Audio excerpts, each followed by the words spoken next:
Hey, hello everybody.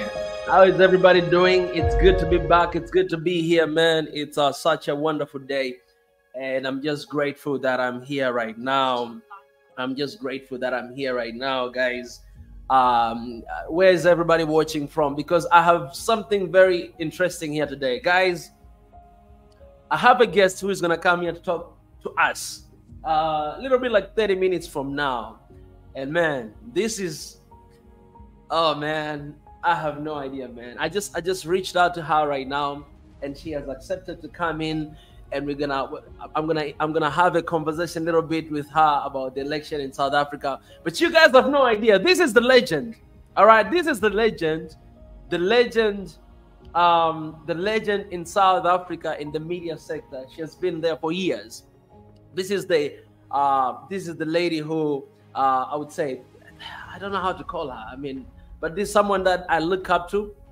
This is someone that, all the time when the media in South Africa wants to have a conversation with presidents, she actually goes there and have conversation with them, with the presidents. She's gonna come here. She actually has a conversation with the president, the former president of South Africa, Thabo Mbeki. She's gonna have a conversation with her today, very soon, but she has agreed to come here right before that conversation starts. So according to the time that I'm looking here, I mean right now, okay, oh yeah, okay, yeah, that means I think we're 1 year, I mean we're 1 hour apart from like East Africa, South Africa. What time is it in South Africa right now? It's 9, right? In South Africa it's 9 right now. In East Africa it's 10. So she's gonna be here at 9:30. Means 30 minutes from now to have this conversation. I've already shared the link. She's gonna come here and gonna have a conversation. And after that, she'll be having conversation with Thabo Mbeki. We got connected in Rwanda, and she had an interview with the president of Rwanda. So that's what she does. She's just sitting down and have conversation with presidents. And I was getting some skills and asking her some questions. How does she do it? And so I'm very excited, to come to talk to her and to share with her about election in South Africa. So let me know, guys, in the comment section where you're watching from, and if you're South African, I want to know what you guys feeling about this election. And I'll do one thing, because I don't want to be here alone today, but I want to invite you guys. I want to partner with you guys. I want to talk with you guys. So I'm sharing the link in the comment section for you guys. You can actually join me in this stream right now and to just share your opinion. It doesn't matter. South African, I would love to have you guys here. Even if you're not from South Africa, but you want to wish a beautiful day. You want to wish them all the best. In Africa, when it comes to election, it's a lot of things. It's a lot of things. So if you want to come on in and just shout out to our people and just to wish them all the best. The link is in the comment section. Thank you for everybody who is joining from Instagram, from X, and people who are joining here on YouTube. I appreciate you guys. Yeah, I'm just very excited. I would like to hear from you guys and to know. I can see right now, I'm looking at the news and I can see things are moving forward. People are voting. And yeah, it kind of seems like it's one of those days that everybody is very excited to go in to vote, right? This is good. This is good. So hopefully South Africa, at the end of the day, they will get the leader they deserve. And for us, for the rest of us who cannot really vote, we just wishing all the best. Our wish and prayers are with you guys. Yes, we are standing with you guys and everything. Okay, I want to appreciate everybody who is joining. Let me read some comment. Watching from Botswana in the house. Welcome. Did shot. Oh my God. We're waiting for the result. Ndayambaje, we're waiting the same thing. Hit the link in the comment section if you'd like to join me right now and to share a little bit of your opinion. The results have delayed. This is Dera Amolo. Already? Wow. Now it's 10 a.m. Wow. Come on, South Africa. Make history again. One Africa, one Africa, one Africa. Venus music. Yeah. We have Oko Alon Ajake watching from Denver, Colorado. Freedoms, worldwide freedoms. Yes, BJ, Make the freeing of South Africa begin now. Yes to that. I love the energy in the comment section right there. One Africa, one love. We are all brothers and sisters. So it's time to easy the collaboration among us. We have good parents who is able to feed carriers. The good parents is our good continent, Africa. I love that. I love that. I never thought about that, but wow, that sounds really good. Venus Music watching from New York. I appreciate. Thank you for joining me. Dayambanje watching from Rwanda. Hi Mugisha. Yes, Nitwa Kizara Mugisha. Eyob Mekuria. I am Ethiopian from South Africa. That's amazing. That's amazing. You boy, you are among Pan-African and you are patriot. You're patriot. Appreciate. Thank you. South Africa in the house. I'm Ethiopian from South Africa. Good, amazing. Watching from the Gambia, West Africa. I love it, man. I love that African countries are joining here in solidarity with South Africa, because today is a good day. It's a big day for South Africa. So I appreciate Gambia in the house, Ethiopia in the house, New York City, Rwanda, Colorado, and Africa Stand Up. Ahmed Ali, where are you watching from? Let me know where you're watching from. Thank you. God bless you. Yes, Oko Olone Ajake. Where are you watching from, my brother? It's good to see you. Guys, by the way, there's a link in the comment section just in case if you want to pop in and share this moment with me. I'll really appreciate. The link is in the comment section right before this 30 minutes, because I'm expecting to have a guest here. Very big guest, guys. This is big for us, SWAHILI Nation. All right. Ahmed Ali, Africa Stand Up. Oh, yes. Joyce. Joyce. I said, Mpo Dagada for president. All right. I don't know who's that guy. But Joyce, I know you.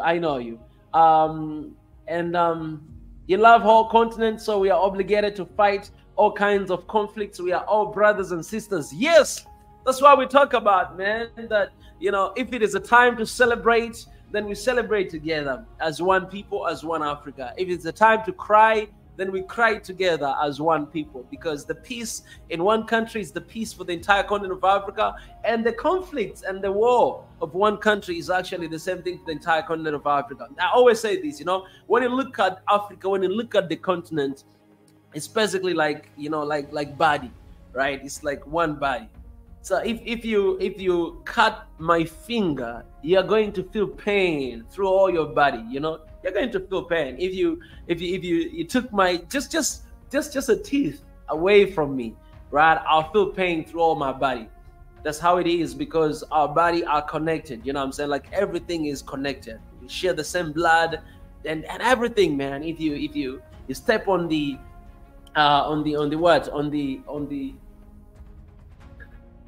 if you step on something sharp, you're gonna feel pain throughout your body. You know, and that's the same thing in Africa, right? The sooner we realize this, the sooner we can break free from the troubles and issues we're going through right now. Yeah. So yeah, we have from Zimbabwe. I appreciate, man. I appreciate. It will be hard to remove ANC, but I have hope that we'll reduce the seat in parliament. Watching from Mainland, South Africa, on the line to vote. That's amazing, Philip. Wow. You know, Philip. Why don't you join me? Because I would love to talk with somebody on the ground who is right there to just hear your opinion. I shared the link in the comment section. As I'm waiting for you, I have my sister BJ here already on the line. BJ, it's good to see you. Welcome. How are you? I guess it's my timing to sit and speak. I did not realize the election is going on today, and I'm like, is the will of God that things are shifting and changing, and the continent will be united, and you guys have some amazing generals, Ture, Malema, that's going across and spreading this unity, and nothing can stop it. No matter how much they want it to end, God's time is now. And you're one of his generals as well, Mika. And blessing to all and uniting of all. Oh yeah. Oh yeah. It's a very exciting day. It's a very exciting day, BJ. And you know, I hope that the people of South Africa we'll make the right choice. And I'm confident, and with our people, because what they're going through is what we're going through everywhere. So yeah, I appreciate your header from Johannesburg. The link, guys, this is the link right here, just in case if you want to join and share your heart. Yeah, please come on in. Yes, BJ. BJ, if you were in South Africa right now, like if you were South African, who would you vote for? Malema. It goes Malema without again, and again, no matter what happens, the battle is not over. You keep moving forward. You don't get disappointed no matter what. But we know it better be Malema. But if not, it's just a small stumbling block. You keep moving forward. You don't stop. You don't get disappointed no matter what. But we already know who it is. We just, we know who it is. Yeah. It is time. Yeah. It is time. And nothing can stop God's time. I mean, the world is changing. The water is not the same as it was yesterday. The ocean is not the same as it was yesterday. The mountains, the land is not the same as it was yesterday. So the time is now, and it's just a matter of us coming together and celebrating, and not, holding on to a past that's long meant to end. Yeah, indeed. Indeed. Shout out to South Africa. Oh yeah, South Africa. It is your time. It is. From the time from all regions. Yeah, man. And you're gonna meet in the middle in the Congo. Yeah.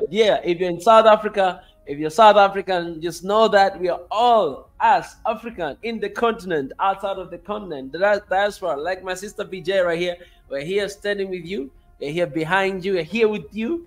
All right. We're here praying with you. All right. And that's all we can do, man. And we're wishing you all the best. BJ, I'm really excited about the conversation that I'm going to have and the guest I'm going to have, in a couple minutes.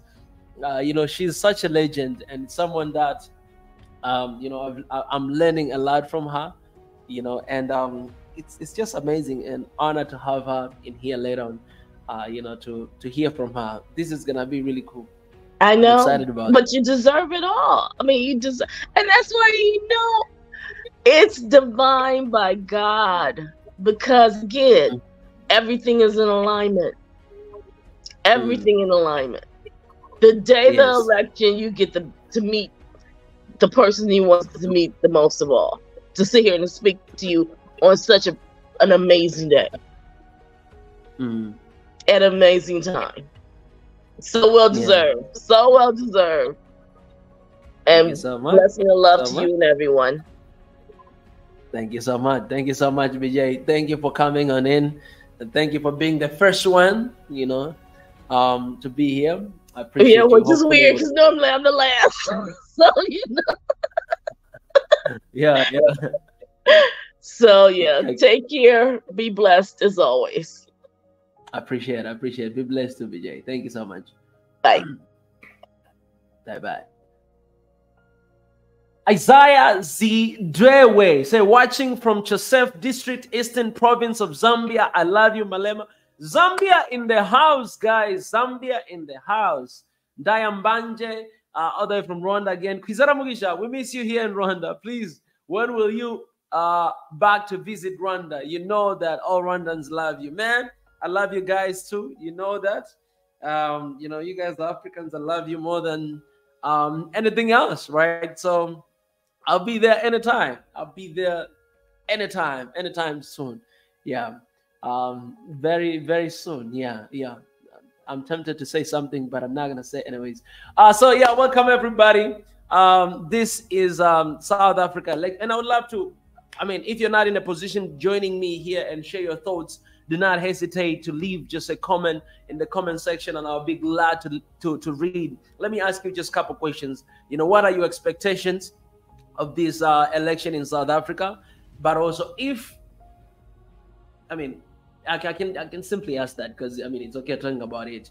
If you are South African, or you're not South African, but if you are in South Africa, who would you vote for and why? That is very important. Who and why? All right, who and why? It is very important because my wish is this, especially in Africa. My wish is this, that we'll get to the point where we're not just going to vote for parties, or we're not just going to vote for individuals, but we'll get to the point where we'll vote because of the vision and the policies that these individuals are holding. You know what I'm saying? It's very easy for us just voting for a party because you got used to that, or voting to an individual because we think this person could be right for this position. But what about the policies? What about what they stand for? What about their belief? Because at the end of the day, it doesn't matter who is leading you there, but what is leading you are those policies and those visions, right? And if we have a good visions for our countries and our continent, I believe that promised land is not far away from where we are right now. It's very near. I think we have witnessed that in Africa. Even right now, we see that happening in Africa over and over and over again. For instance, I could take an example of Tanzania. When we voted in John Pombe Magufuli, RIP, you could see the countries moving forward, basically because of the vision and what he stood for. And I believe that is what is very important when it comes to elections and when it comes to the voting, right? It's more about that. Yes, I know, us as human beings, we're attracted towards someone and all those stuff. So sometimes you cannot really ignore that. But more than that, what I'm trying to say is beyond that, then we must have a concrete reason why are we voting for somebody. You know what I'm saying? That is very important. That's why if you are under 18, you cannot vote. That's why if you're not in your right mind, you cannot vote, because perhaps you don't reason, right? You don't know why you're doing that. But voting, it's very crucial, for Africa's development and for our countries as well, right? If we make the right choice, then you know what's gonna happen, and if we make the wrong choice, as well what's gonna happen. So that's very important, and I think that's what I would like to hear from you guys in the comment section. Who would you vote for and why? And if you have any message for people in South Africa, please let me know in the comment section, and I'll read from our people. I appreciate everybody who is joining on Instagram and X. You guys rock, and it's good to have you guys here. So let me read a couple of comments that I see here right now. Akimanzi Dennis, he said, watching from Eldoret, I salute all the African patriots following you now. Appreciate it. Salute back to you. All right. Maibin Loloma, say Maibin Loloma from Kafue, Zambia. Man, I'm missing Shima, man, from Zambia. We love you, South Africa, and we wish them peace during and after election. Amen to that. I wish Malema the best, as he is the very inspirational and the only hope for the South African. My bin Loma. Yes. Eyob Mekuria. Say EFF, because Malema said when he see a black man, he see himself. All right, Eyob. Where are you from, Eyob, by the way? Don't forget, guys, let me know where you're from. Where you from? Dayambaje, he say, we need leaders who deeply love citizens, who is able to fight hunger, illiteracy, and anti-corruption. Those actually are very things that are bothering Africa up to this point. All right. Hunger, it's a shame, by the way, that we're fighting hunger today. Illiteracy and corruption. Yeah.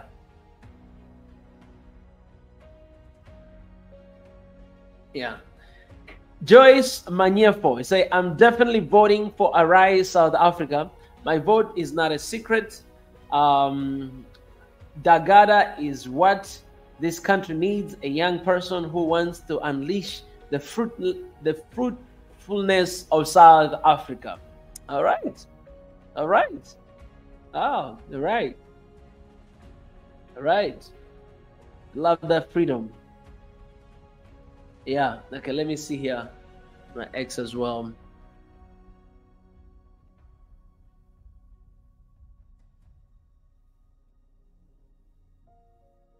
Man, I appreciate for everybody who is joining, everybody who is here. It's that big day for South Africa, and I think I think this election has had a lot of tensions along the way, a lot of splits, a lot of campaigns, and a lot of hopes. And I think, I don't know, you guys can correct me, especially South Africa. And I think this is the time that I see a lot of young South African involved, highly involved in the election. So this is something really beautiful, because majority, of the population in Africa are youth, and we need to be engaged.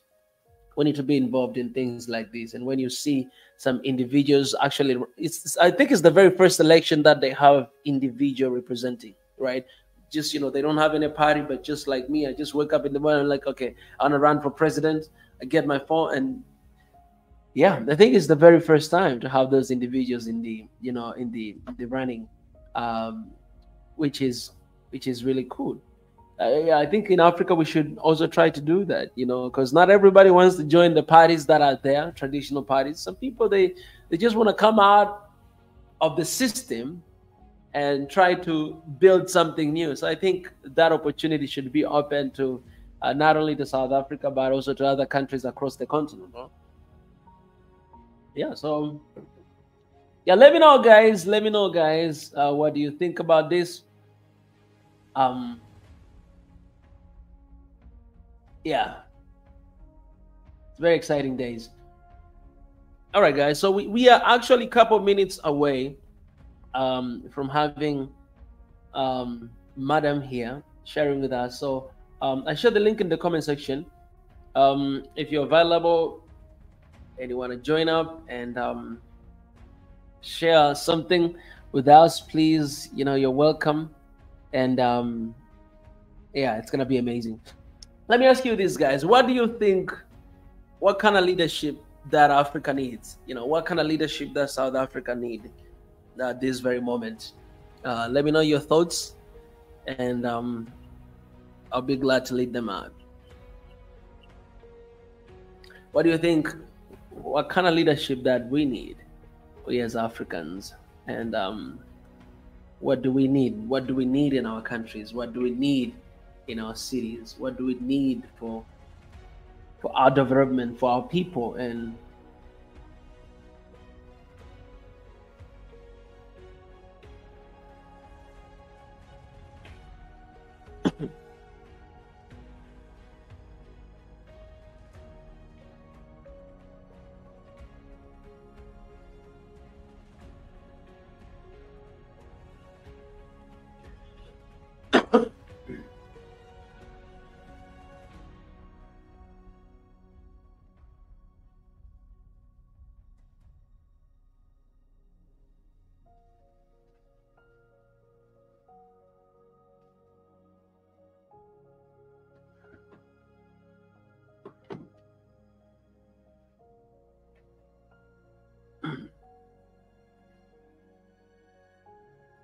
somebody's asking here, what is going on in South Africa?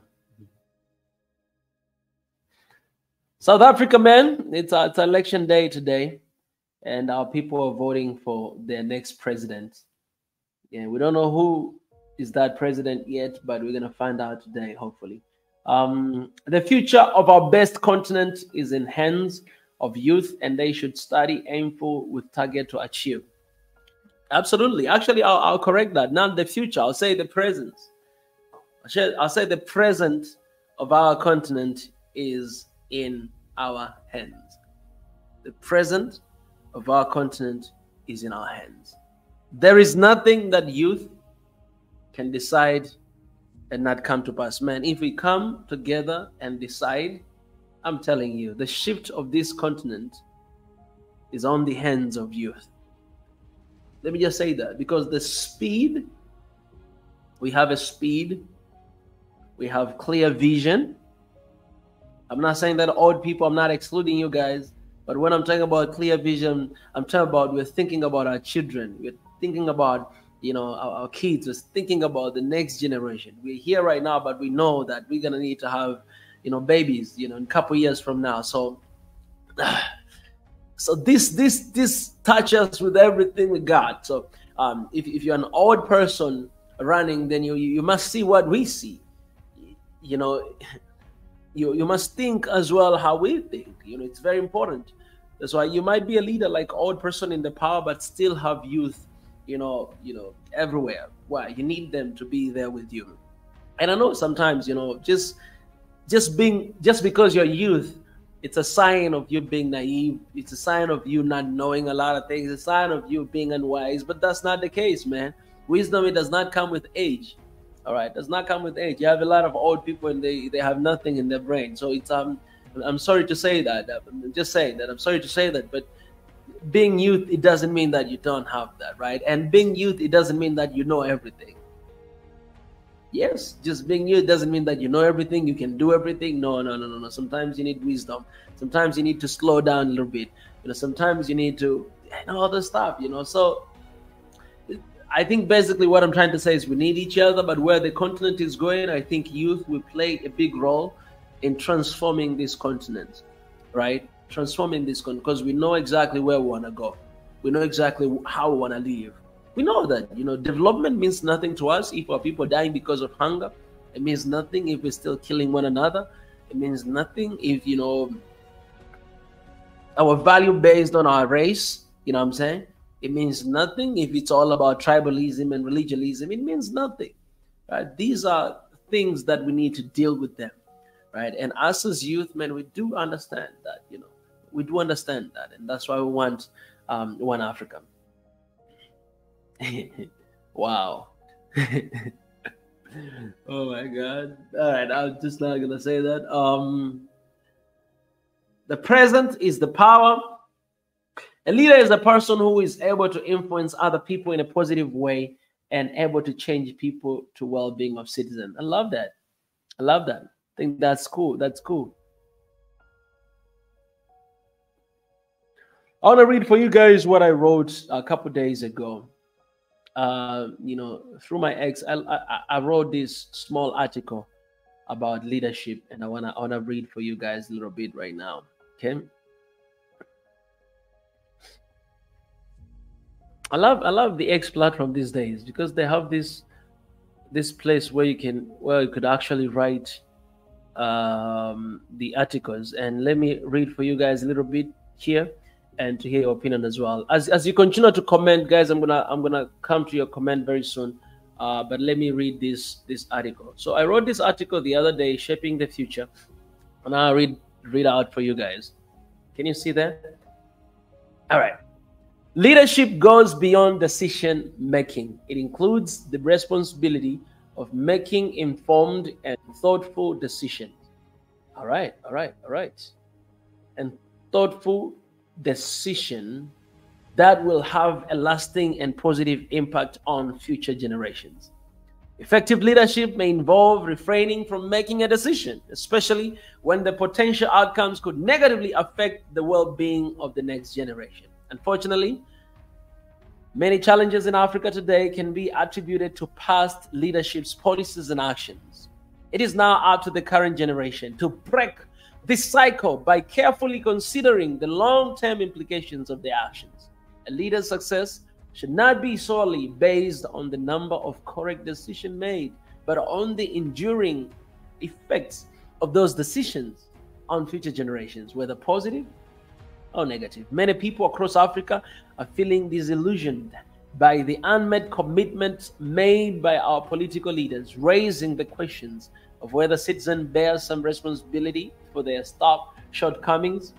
It seems that we are drawn to individuals with charisma, influence, and prominent reputations, but these attributes hold little significance if our leaders do not have a coherent strategy for the next generation.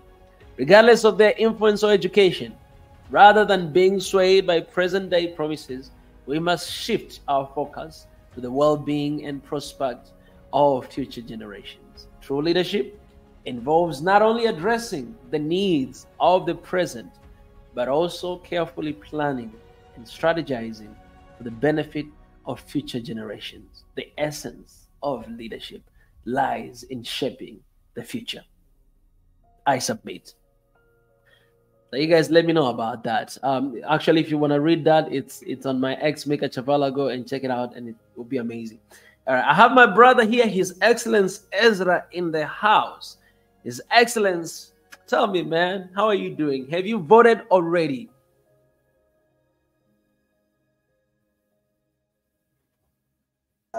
His Excellency, morning,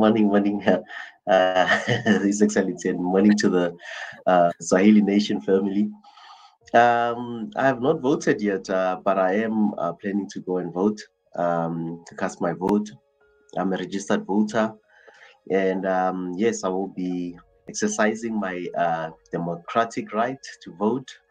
For the in fact, in our country, another thing is what you were saying about the independent candidates. Instead of people falling under the what do you call a party, because at the moment you are voting for a party, you basically vote for a party. They might put a face into it, but then you're basically voting for a party, and that party that wins, then they nominate their own president, or the person who's the face of the party becomes the president of the country. So with the emergence of independent candidates, presidential candidates or mayoral candidates, whatever, then you have the power to choose directly the person you want. Yeah, so basically you're voting for a party. So if you don't really understand the party's policies and stuff, that becomes even harder, because now people tend to fall for personalities, popularity thing.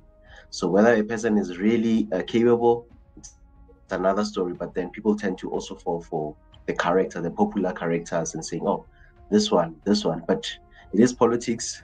It is something that all politicians they do marketing.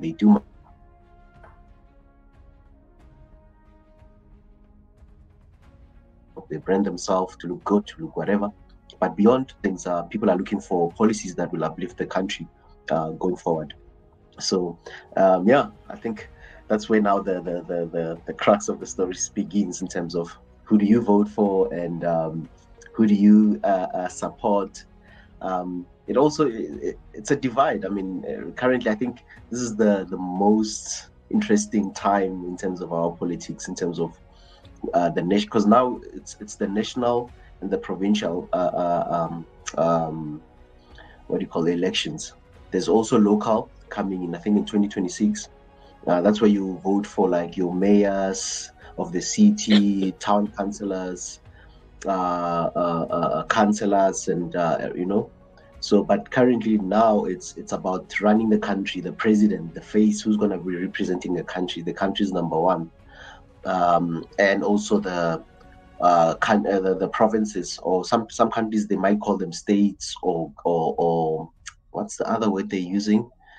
It's states, provinces, or I think counties. Other places they call them counties, or they call them what, I don't know.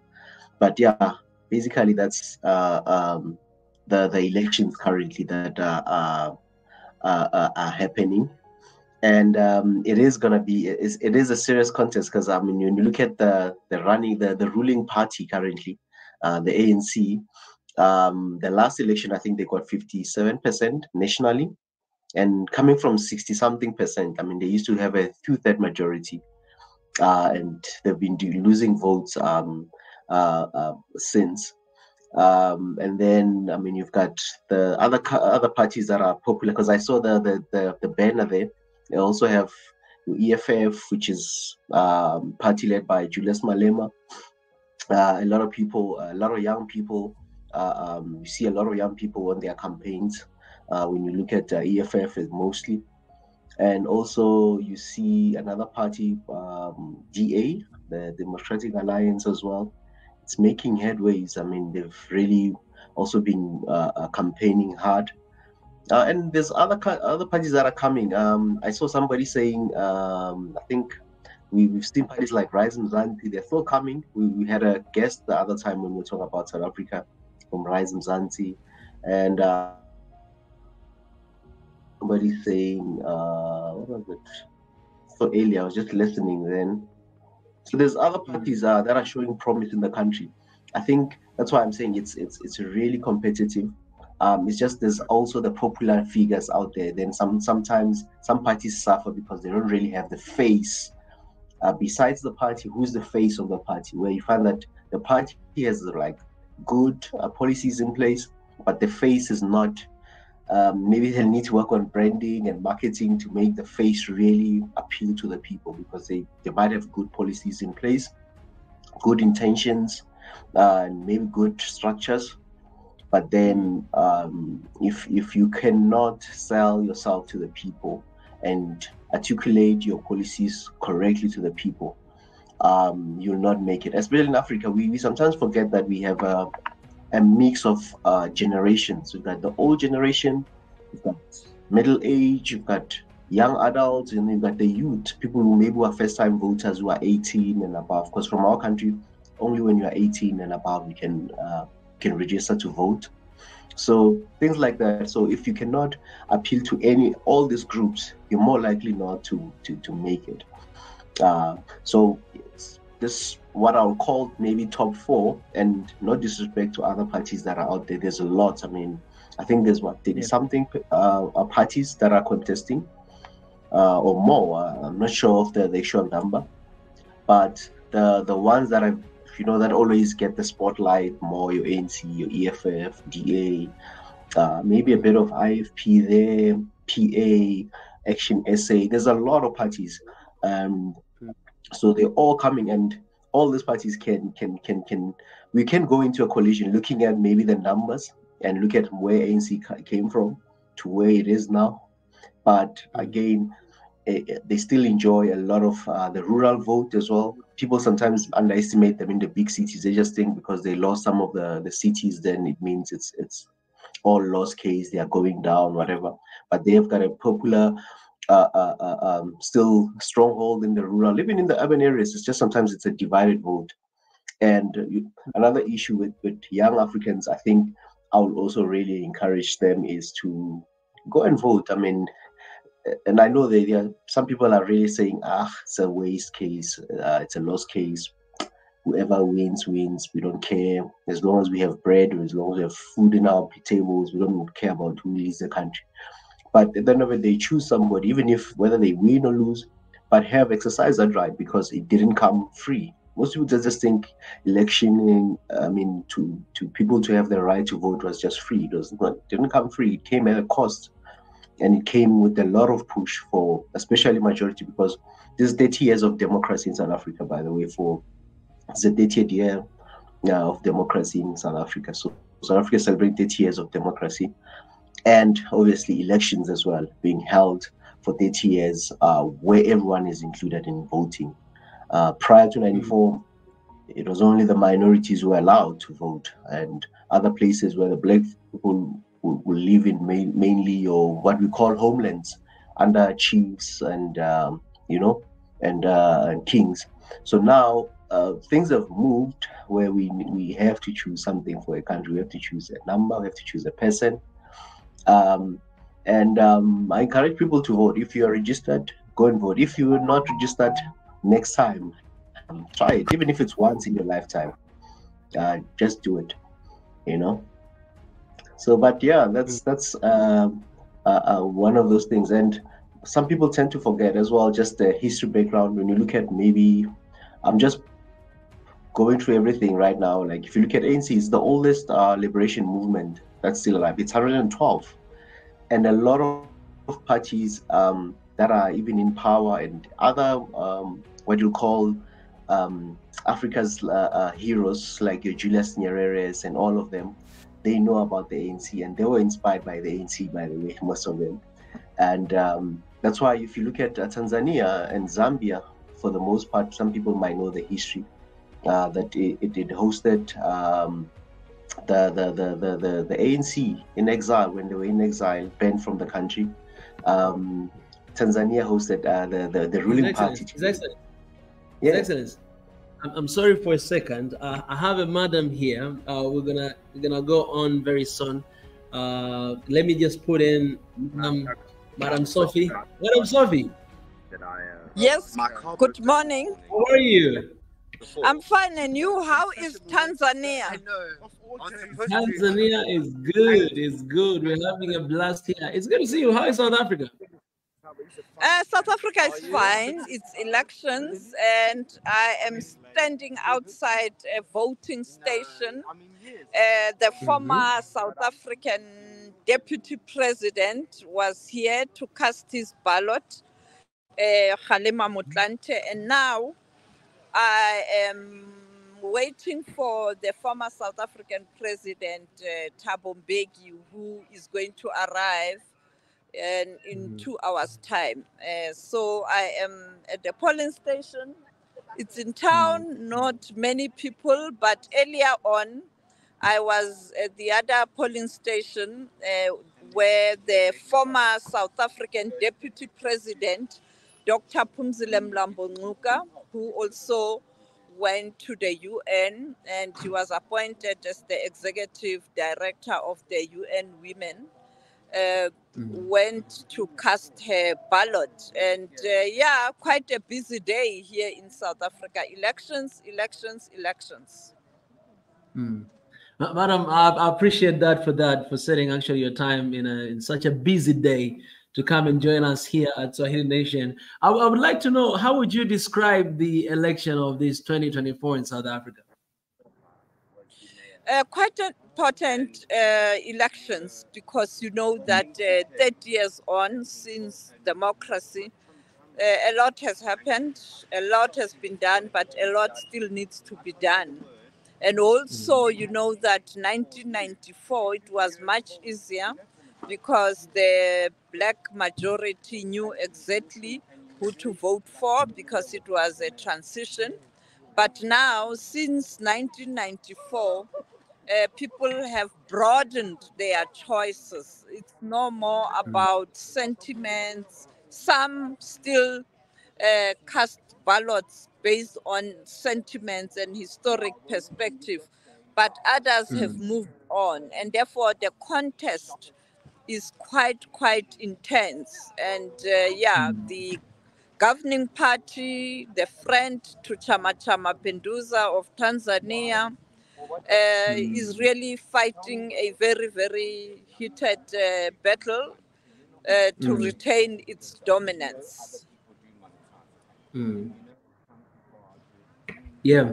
And what do you think that the kind of leadership that South Africa needs, especially in this particular moment of time? You need a leadership that is committed, that is going to ensure that they deliver in terms of what they promise. People who are going to ensure that, particularly the young people in this country, their concerns are attended to. You know that Africa has got a very youthful population, and majority of the population, the youthful population, are unemployed because of the economic challenges in this on the continent. And I think for me, that's the critical issue. How do you build the economy? And that economy will translate in creation of jobs. How do you ensure that you address the socio-economic condition of the previously disadvantaged? And yeah, to deliver, but also to continue to be an important voice on the global stage.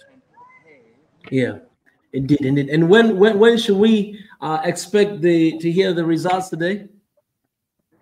The IEC is intending to announce the results on Sunday.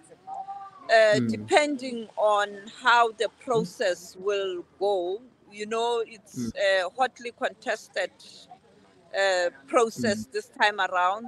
You don't know whether there will be litigations, as we saw earlier on, where people were you know, challenging certain issues, and the electoral court was quite busy.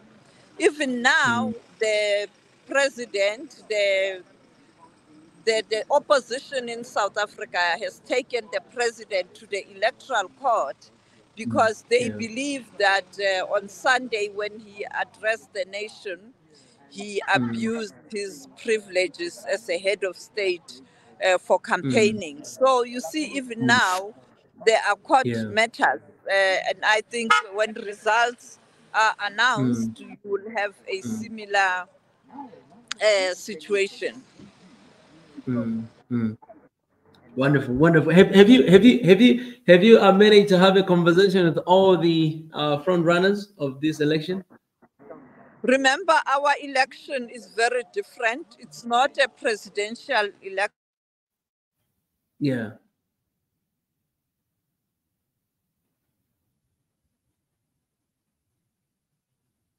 Oh, I lost Madam for a second there. Ladies and gentlemen, that's Madam Sophie Makoena, International News Editor for SABC, all the way from South Africa. One of the legends I look up to a lot. Lost that for a second. His Excellency Ezra, are you there?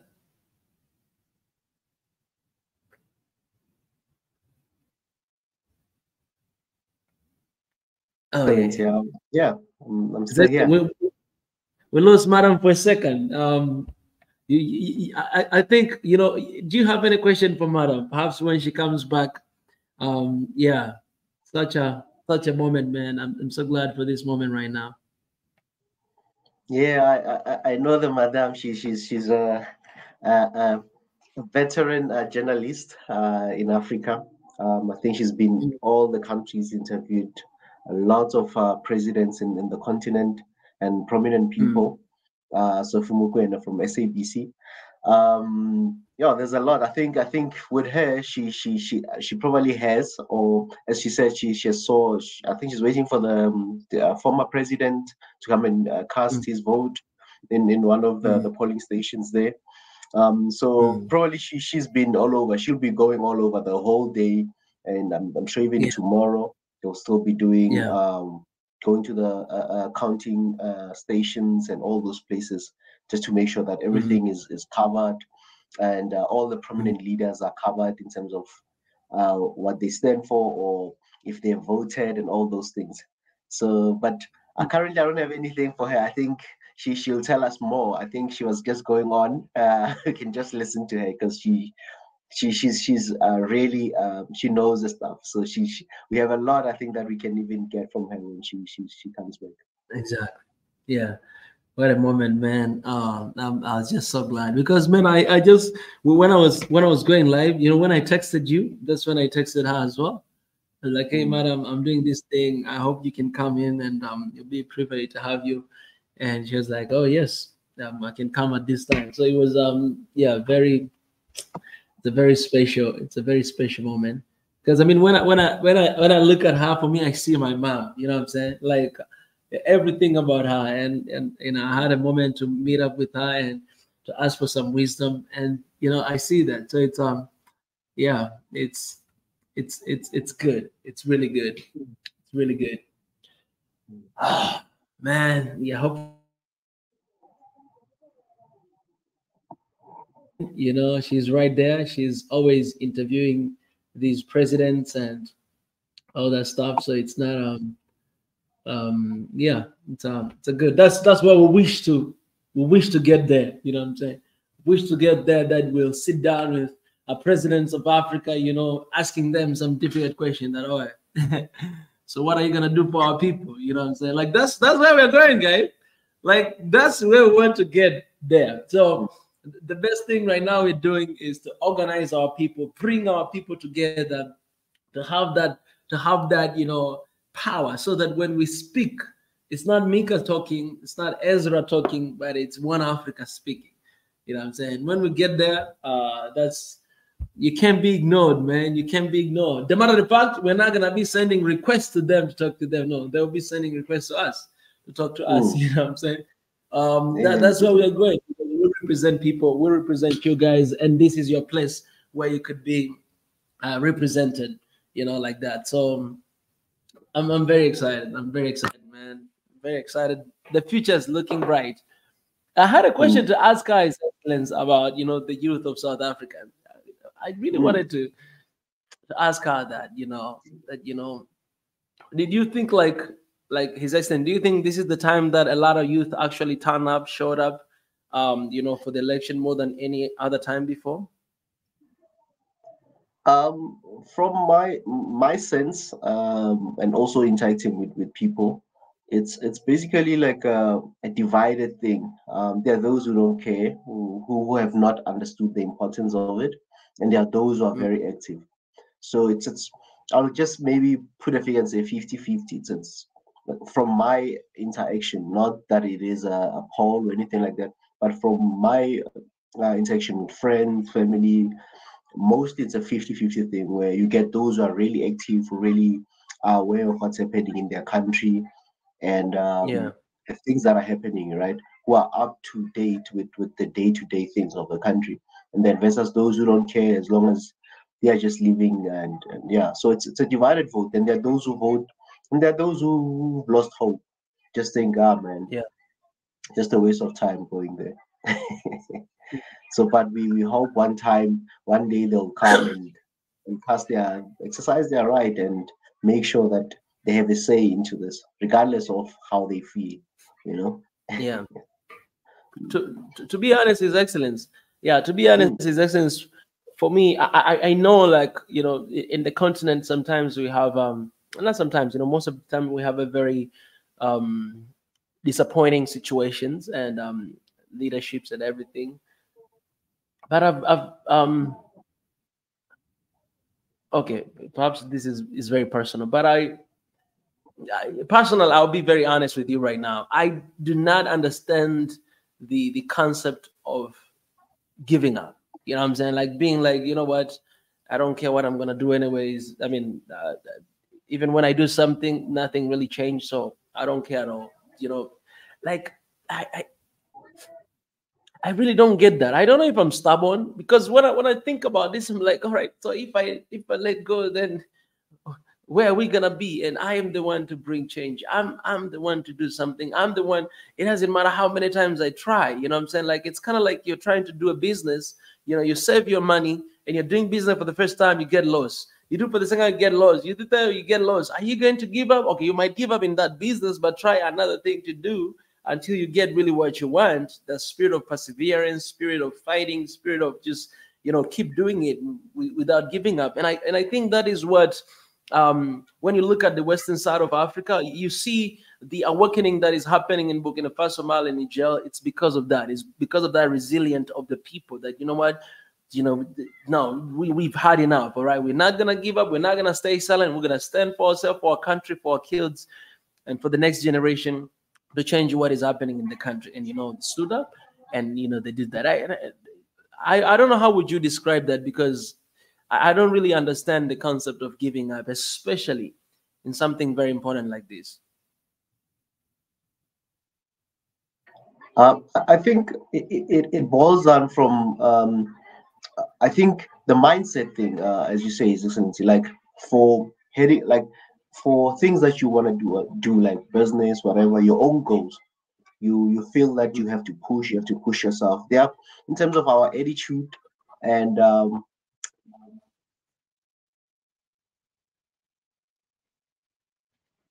and also losing hope, like it's we need still. Yes, we failed before. Yes, we didn't get it, but let's go on. Let's try again. And I think most of the youth, it's mostly the things like basic things like good education, jobs. Those are the things that are affecting them directly. Hence the disconnect between the politicians. We might as well just focus on our own things and forget about these other things. you know. So that's why you see a lot of them not participating in such activities, because it doesn't really help them. It doesn't. For them, they just feel like, these are failed policies. It's still failing. Why am I gonna waste my time going there for something that I know? Okay. I see. Yeah, I see. So So for some people, they that's wasted of time, right? Yeah. They feel like it's a waste of time. Like, for example, if you're a young person right now, you're running your own business. Yeah, let's say, for example, you're running your own business as a young person. For you, currently, your main focus. His Excellency, your internet is doing you very bad, I guess. Or perhaps, His Excellency, perhaps you can turn off the camera, because I think I can barely see you as well, and the internet is getting disconnected a lot of time. So perhaps maybe you can use audio. It will be much better.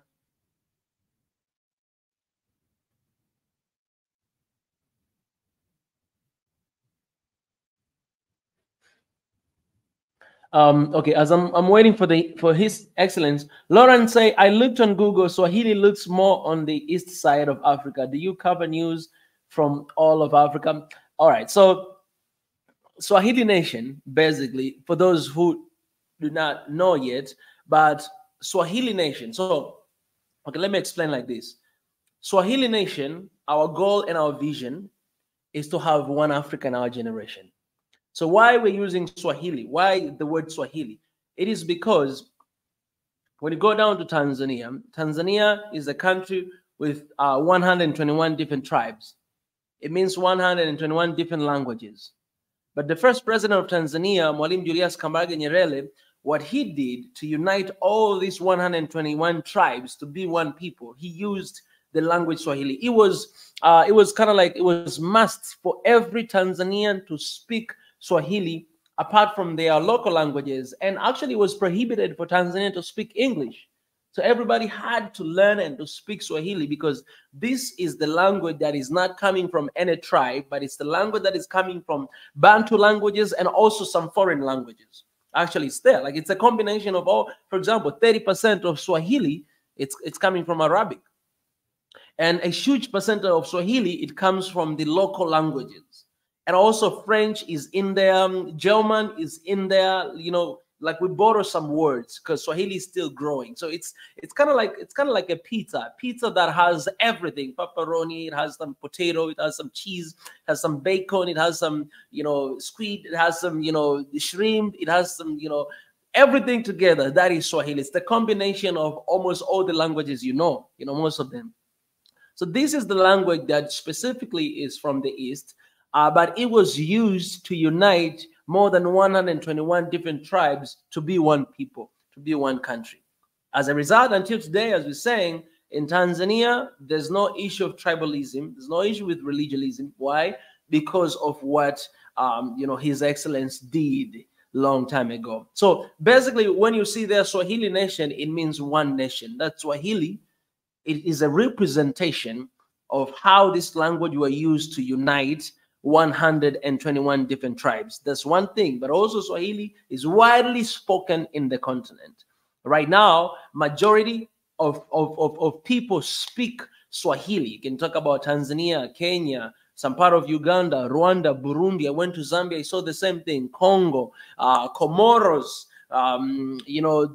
I've already said Zambia. Yeah, a lot of countries in Africa right now, even in South Africa, Swahili is being taught in schools in South Africa right now, right? So also Swahili is the official language for African Union. Is one of the languages that is recognized. Actually, it's only the local language that is recognized there by African Union, right? So why am I saying? So when you see this Swahili nation, we are not only dealing with the East, but it's there to represent that oneness we're talking about, one Africa, right? But of course, you're coming from the eastern side of Africa, but also our vision is to unite the entire continent through these ideas that I'm sharing with you.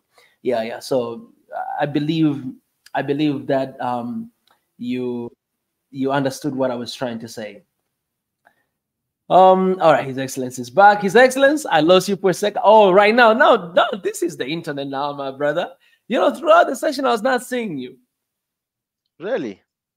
I got Yes, disconnected. I was Like not seeing you. I had to like change my connection. Yeah. This one is much better. This one is much better. Welcome, man. Like I was just seeing like a ghost or something.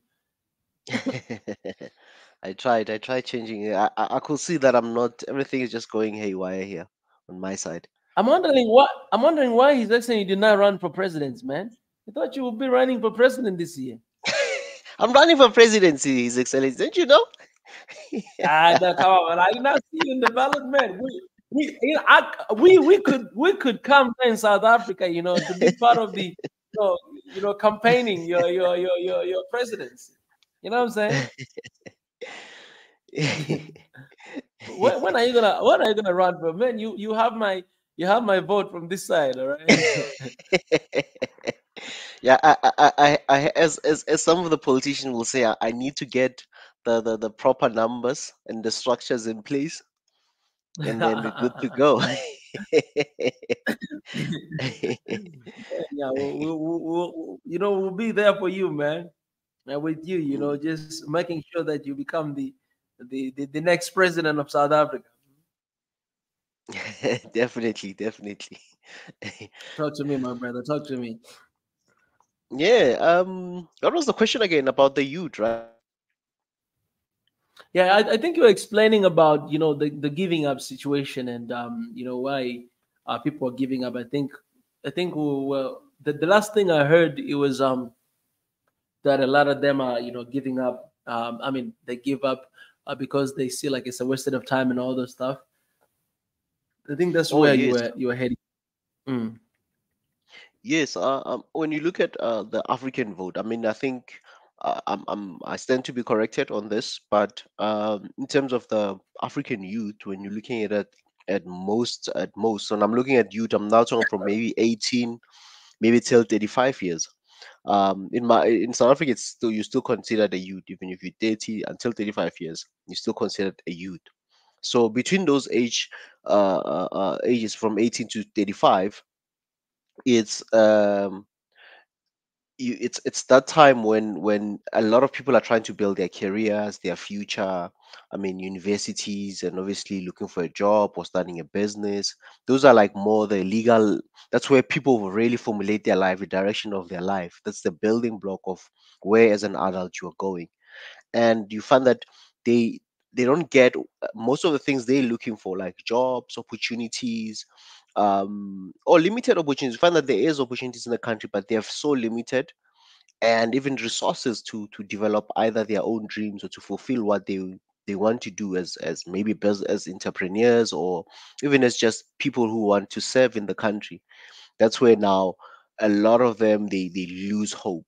That's where they really lose hope, because they just don't see a future. Because if you fail them at 18, you fail them when they are 24, 20, whatever, and you fail them, keep on failing them, do you think when that person reaches 30, they'll still go and maybe think of voting? Some of them, they're like, nah, I'm not gonna waste, it's a waste of time, I've done it before and I don't see the need for it. And obviously fail, I mean, if the country is not fulfilling or is not taking care of the youth, I know sometimes they say you must take care of the elderly, but as a country, if any country that does not take care of its youth or empower its youth, I mean, there's no future for that country. Because those are that's the energy of the country. Those are the creatives, the new creatives, the new knowledge that needs to be generated and uh, take I mean used as a country. That's the manpower that you need, fresh energy, fresh mindset, a different mindset as well, that needs to run the country. And if you're failing them, then how, I mean, you're really failing your country. So that's where now you find that, I mean, the challenge of South Africa, I think you ask Madam Sophie Mukwena, the veteran journalist, about a question along those lines. Um, a lot of people want change. They do want changes. They know the country holds a lot of potential. This country is, they know, as a country, we know that the country is not supposed to be here now. We know that it's supposed to be in another level, in another, saving the country, saving the people, and even services. I mean, people, it's service delivery issues. When we come to service delivery issues, now we're talking about community stuff, electricity, water, the basic necessities of a country. And when we are failing on that, if the country is failing on to develop good infrastructure for the people, water, electricity, food, all those things, then you know that things are not going to look good for you. So hence, most people now are looking at the basic things. And you've had issues of electricity. We want those things be fixed in as a country, even though we've not had a load shedding now. I think it's almost 2 months, but we need long-term solutions where this thing will not happen again. We're not supposed to be in such cases because of bad decisions. And maybe you can blame the running ruling, what's this, party or government. At the same time, you can say, if we can give them a leeway to say, now they were still getting into government, they had to learn a lot and all these things, because they were told about this, I think, almost 20 years ago.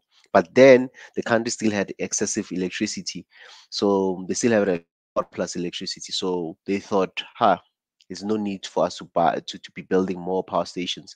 And again, as a country with a lot of coal reserves, we have a lot of coal power stations.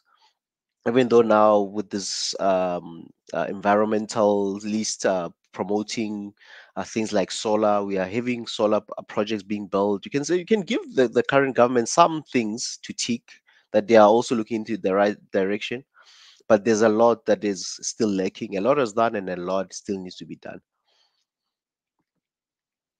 But mainly for the youth, I think, in terms of unemployment, looking at the youth again, going back to the youth, the unemployment among the youth, as a it's very high. Again, you look at that, so it's not looking good.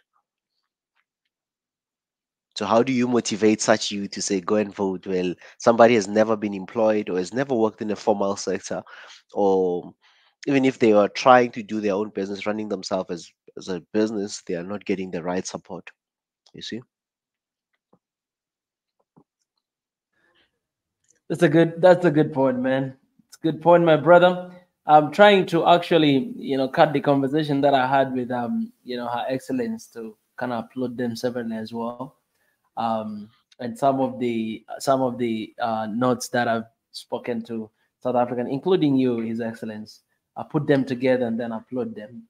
Um, Harry C. Smith says South Africa has become an inspiration and role model to people all over the world, including across the West. I personally envy those in so many non-Western countries whose leaders are not lunatics. All right. Marit, Salem, greetings from Ethiopia. Marit, she's in Ethiopia. She's in Wow. Ethiopia. She went to Uganda Wow. and then now in Ethiopia. Exactly. She's having a blast in Africa. Wonder why she's not coming to Tanzania. Marit, when are you gonna come to Tanzania? Paula Kumiso Akuabantu, greeting kings and queens watching from the UK. Appreciate you. It's good to see you there, Paula. Yeah. Someone is talking about language here. English is made up of 86% borrowed words, yet the British call it their local language. Oh yeah, that's a good point. Thank you, thank you, thank you, thank you. Yeah. Harry C. Smith say, does one Africa means one government, one currency, one president for the entire continent? If so, how would that president be chosen? And would that mean Africa would go from 54 seats at the UN to just one? Ezra, you can reply that. I mean, we've been talking about that for a long time, right? Go ahead, my brother. Be my guest.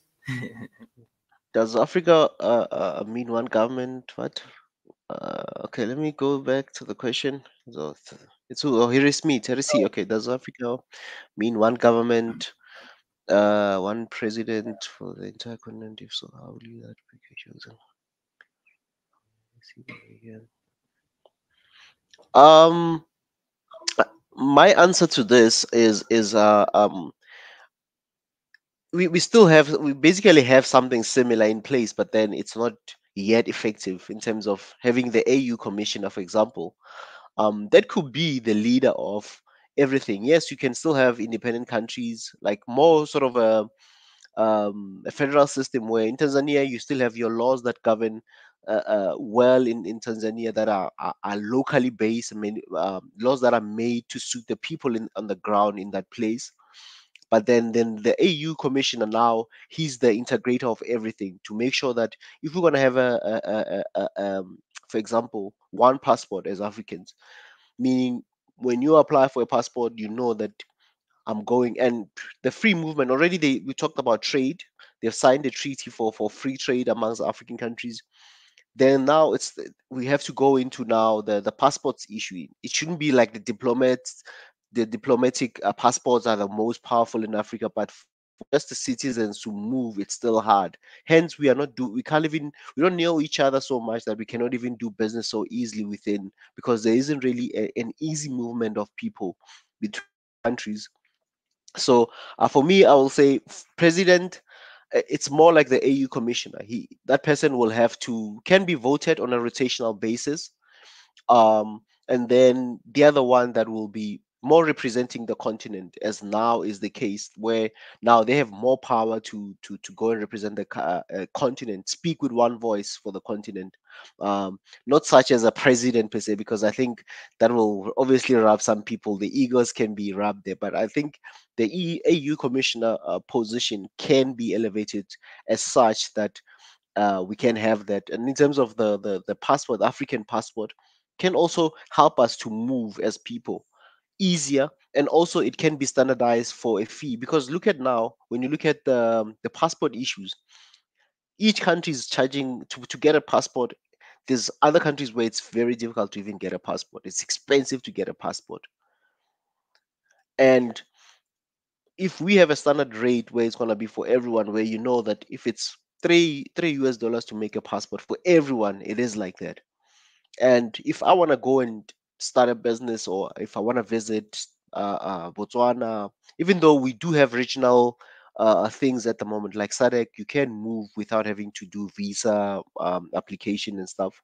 Like I can go to Botswana, Swatini, even as far as Tanzania, I can go without having to apply for visa.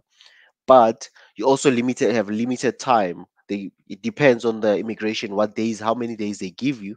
If sometimes they can just say we're giving you 1 day. So that's the hardest part. And also I think those are the things that we'll have to get deeper into and fix, in terms of what is the standard for us to move. And how many days should be a standard? Is it 90 days, like most of the Americans get 90 days visa free to be in many countries, almost all over the world? So we also need to come up with something that it will be suitable for us as Africans. And looking at movement, imagine now I'm leaving my country on today, it's what, Wednesday, and I'm going to, my plan is to go to Congo, DRC, Democratic Republic of Congo. For me to get there, how many countries I have to pass just to get there? I have to pass probably three countries. I have to, if I'm using the Botswana route, it's Botswana, Zambia, then I'll be in Congo. And depending on where I'm going in Congo, maybe if I'm going to Lubumbashi, it'll be easy for me to use a Zambia. And if I'm going to Kinshasa, I might even use Namibia or something. And it's days. So you have to look at the travel time, and when we are given days to be in countries, because sometimes you've already spent many days on the road just to get to another country if you're traveling by road. It will help. I think even also the passport issue will also elevate the cost of flights. It'll open more flights to fly, because now if you're in Africa but you still have to apply for a visa to go to Nigeria, or Nigeria have to apply for visa to come to South Africa, it becomes a challenge. Because imagine now, which means there's people, for them to come easy this side, it's hard for them to come this side, or us going that side, it's harder for them. And also there's few flights. That's why our air travel is very expensive in the continent, even though we're so close to each other, but it's very expensive. So I think if with the passport issues, like in terms of the African passport, it can open up some of those things where even air travel will become cheaper with time. Just like if you look at Europe, I mean, they can travel so much. In the European Union, people travel, can do 6 countries easy, just by even train for them. Even by flight is even cheaper. Even by train is still cheaper and faster for them. So they've got options. So the more we open such routes and having that passport that can really help us, it'll help elevate. I think that's my view when I look at even air travel. It'll be cheaper for air travel because it'll be easy to move. Because currently now you can just go to other countries so easy. You have to apply, wait for another month for a visa, apply, wait. That time, if right now I wanted to go to another country, easy. I need to go to maybe Ivory Coast now. It should be a matter of me booking a flight, taking my passport, flying there. Then the air flight is going to be cheaper because now there's a demand. There's a lot of people moving, but currently we are moving. You're not really moving a lot. Not really moving a lot. People are very restricted in terms of their movement within their continent. Hence, people don't even visit one another unless if there's a conference or something really needs you to push you to go visit another African country that is maybe trending. Then you'll go, or a work conference or something. Then that's when you go. But generally, most of us are not visiting because you're thinking, oh, now an air flight just to go to Tanzania, it's gonna cost me maybe 800 US dollars. Nah, it's just a direct flight. So there's a lot of money. So, but I think with the passport issue, I think those are the opportunities it can unlock for people to move. Yeah. And then the air flights will be easy, and even more infrastructure can be built. Trains, the rail networks can be revitalized. Some of in many places, investment can come in. People can now start visiting because it'll be financially viable for all the transportation modes. Mm. That's my Absolutely. answer to that. Oh yeah, yeah, yeah, 1,000%. I hope you got something from your answer, my brother. Some Galisiwe, it's good to see you. I would love to have you here, some Galisiwe. I'll send you the link, by the way. Our sister from South Africa there, she does amazing agriculture sector, especially the new way of agriculture, the new way of doing the smart farm agriculture. So some Galisiwe, I'd love to have you here. Let's see. There's a lot of comments here. Guys, to remind you, if you're joining right now, please don't hesitate to leave a like, and you can subscribe. If you did not, you can join memberships. All the links are in the description. We have a lot of people following us on X. We're live on Instagram as well, and here on YouTube. So we appreciate everybody that is joining us. If you're coming here, joining us, you're new, let us know where you're joining from, and it's going to be amazing. Just want to know, like, we're here, we're standing with our brothers and sisters from South Africa. My brother Ezra, His Excellency, he's right from his home studio in South Africa, and we are connected in this very beautiful day. Beautiful day. So as you guys heard, I was having a conversation with Sophia here, Madam Sophie. She told us that the results will come up on Sunday, right? On Sunday, the Yeah. president's results, right? That officially come. But I think Officially, yeah. yes, yeah, officially. No, I But I think I think we think will that's know. that's when they announce the actual winner now, where everything has been counted.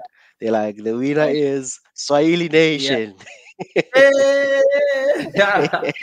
Oh my God! You know what I think, His Excellency. There will come a time that people who are running for presidents will be coming from this university right here, One Africa University, and Okay. we'll be there to support them with everything we got. So you guys just stay tuned because you are coming. We are coming for Africa. All right, and for this, I'm just saying it openly for everybody to hear that we coming, we coming. This is our continent, and and thank God that we started a long time ago. I mean, we started 5 years ago, of course, but imagine in 20 years from now, where are we gonna be, His Excellency? I know we're gonna be a little old, but oh man, they're gonna be legends of this game. You know what I'm saying? I'll be like, oh. Gonna be legends, man. I can't wait long. I can't wait for that time. 10 years from now, 20 years from now. Wow, like that'll be the time that people, I mean, the continent is looking at what does Swahili Nation say about this? Mm, And mm. time is everything. So yeah, we're getting there. 5 years down the road, and we're still going forward. And yeah, I can't wait for that timing. His Excellence. So Mm. who are you gonna vote for? Is it private for you? So, I'm still thinking. I'm still thinking. I have to currently be neutral. until I Yeah. get until I get to the voting station and I check my ballot paper and say, this one was saying this. This one was saying this. Ah, this one. Yeah, no, no. Oh, you. Yeah, yeah. Wow, yeah, very diplomatic, bro. His Excellency. That's one thing I love about you, man. That's why I need you, man. I need you, man, because I think I need to learn some of that. You know what I'm saying? But if I have you by my side, then I'm not worried. Uh, With the family, it's like asking a parent who's your favorite amongst the kids. And the parent will always be diplomatic. I love you all. You're all my kids. I love you all. that's you, man. that's that's you, 100%. That's you. Like So you you gotta. literally telling me, hey, you literally telling me that you're gonna go there and you're gonna decide right there when you get there. I'll look at the faces, and I look at the Yeah. faces. I'm like, this one. Hmm, this This one looks policy, I'm like a not. president. Yeah, this looks like a president. Uh, There was a joke years ago regarding the elderly. I know much respect and much love for the elderly because I was raised by old people. Um, yeah. uh, they said, back in the day when old people will go vote, sometimes the Yeah. logic, sometimes like not being explained, like not explaining things thoroughly to old people can Yeah. be a problem. Because now Yeah. how you vote, you cross. In my country, I don't know if other countries they do a cross to the box, the ballot, the candidate. So Mm. in the ballot box normally it'll be a face, maybe a party emblem, whatever, and then there'll be a Yeah. box where you need to put your tick, either a tick or Mm. a check mark or something like that. So Mm. they say, the old people used to, like, when they see the ballot paper and they see Yeah. someone they don't like, they're like, this candidate I don't like, and that person will do the X inside the person they don't like. Yeah. Basically it's like, the old people are like, this young man, I don't like him. Then when they do the X, they don't know that they're voting for that person. They thought they're crossing that person. They're like, I'm scratching off Yeah. this person, only to find out that they are voting for the person. Yeah. So basically it's like somebody voting for somebody they don't like, not knowing that they're thinking they are being spiteful, only to find out they are Yeah. voting for them because they're like, Yeah. this one. Then when Mm. they tick in the row, they tick in that box, not knowing that, hey, you just voted for that person. So Yeah. yeah. Man, I remember back in the days, man, when I was young, I was always Mm, just thinking about who to vote for, and I'll not, as a young guy, I did not think about anything. I was just looking at the faces, man. Like, this guy, he looks like a president, like, appearance, like looking at the appearance. And this guy, when he stand there and talk about the country, oh my goodness, it's gonna be really cool. So that's what I was thinking. I mean, I mm, never voted before, but that's how I was thinking, at that time. But now, as I'm mm. getting mature, and then I realized most of them who were like good looking, like presidents, man, they messed up. They messed up big time. And I was like, man, it's not about the face, man. It's not about who looks like who, but it's about the policies, the content of what they're carrying. You know what I'm saying? Like when you look at that, then you know that all right, this is it. So I don't Mm. know if people are still thinking about that these days. That this is more presentable. Like a president when they go there to UN to represent us. And they speak. Like this is the president talking. Oh, you look at something more than that. Yeah, I think what I was saying earlier about branding and marketing. Some people are marketable, and they've got a Yeah, a, a, a good team. They some of the politicians, they go and go to this marketing and branding companies, and yeah, they work with them. How can we brand yeah, ourselves? How can we be appealing to the people? And these companies, they yeah, do marketing and looking at the stats, where people live, what are the influences. That's why you start yeah, seeing during elections, you see people who are because who are like presidential candidates, they start dancing with young kids.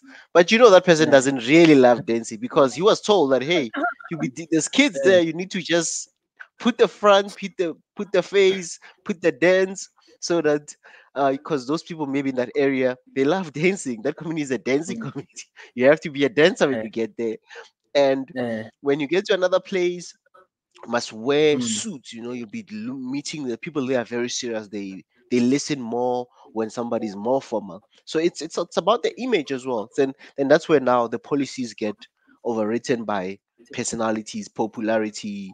You know, more than the content. You know, you get people who are just like yeah, that, who are just marketable in terms of they can put a front, they can put an entertainment, and people think that's the yeah. president. But you find that in terms of put him in office, that person, hey man, that person cannot even use a laptop. Or you hear stories now that hey, You cannot even use they're, a laptop. It's a, it's a they're typing his letter. if they cannot use the laptop, somebody, secretary, minister will use it for them. You know what I'm saying? Like he's calling shots, just like, hey, all this. Man, it's Mm. only that don't even have the basic knowledge. You find someone having issues with reading. I don't want to mention the Mm, country, but there's one president in Africa right now. That guy, when he give a mm, speech, man, mm, it's irritating, man. The guy is mm, somewhere like in this side. When he give a speech, mm, like he will, he'll be reading like, uh, mm, uh, man, like I was looking, man, I was like, oh man, if this is the representation of the country, man, where are we, man? Like, of course, I can say the same thing with Biden right now. But at least, man, that man is old, but I don't know how he managed to do that, and he's running again. But yeah, in this side, somewhere there, I'm not gonna mention the country, but we know who. Yeah, let's. Yeah.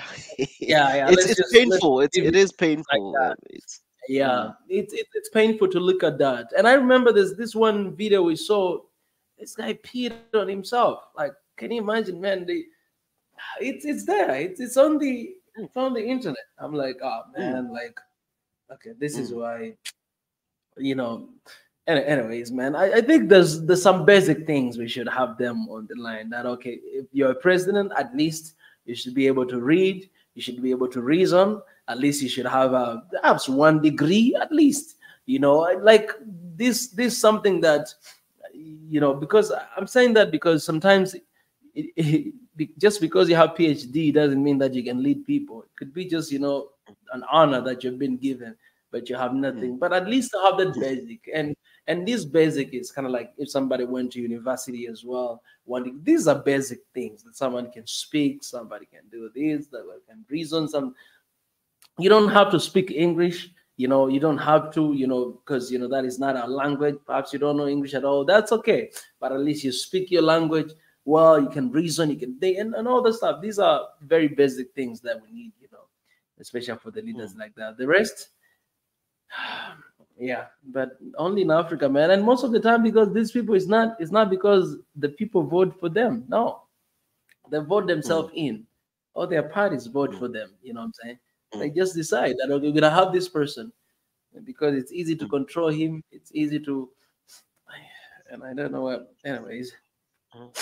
And I think some of the things that His Excellency where some of the leaders get failed yeah, is I think most some Africans leaders when they were campaigning they were good. They had a good campaign. They had good policies in place. But the issue yeah, now is choosing the right people, because now a country is mm, not run by one man. You still have to have a team. Having a yeah, proper team that can implement and execute the country's yeah, vision. It's very mm, important because I think some of the leaders get failed by yeah, their people, like whoever they put into different positions, whether yeah, it's a minister of agriculture or whatever. That's mm, where now sometimes you find that as a leader he's executing his duties well, but then the people yeah, who are supposed to, because he'll delegate the task. Obviously as a minister you are now delegated a task. If you are mm, assigned agriculture, You need to implement agricultural stuff or policies, Mm. development and research on agriculture and all those things. It falls under your Yeah. portfolio. But then Mm. if you don't have a strong team, or Mm. you were backed by wrong people, you had people that backed you, and then now Yeah. you are returning the favor. Now you have to pay back the favor. You are now putting incompetent people. Then your legacy Yeah. is really not going to look good as well.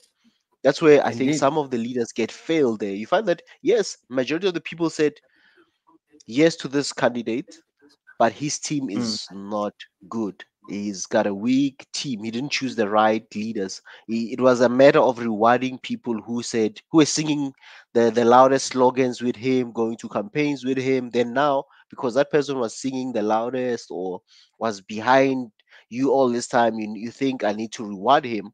But instead of rewarding him, you are setting up for him for failure, him for failure, because maybe you're giving him a post where it's not his strength. He might not even get a good team that's already in the ground working.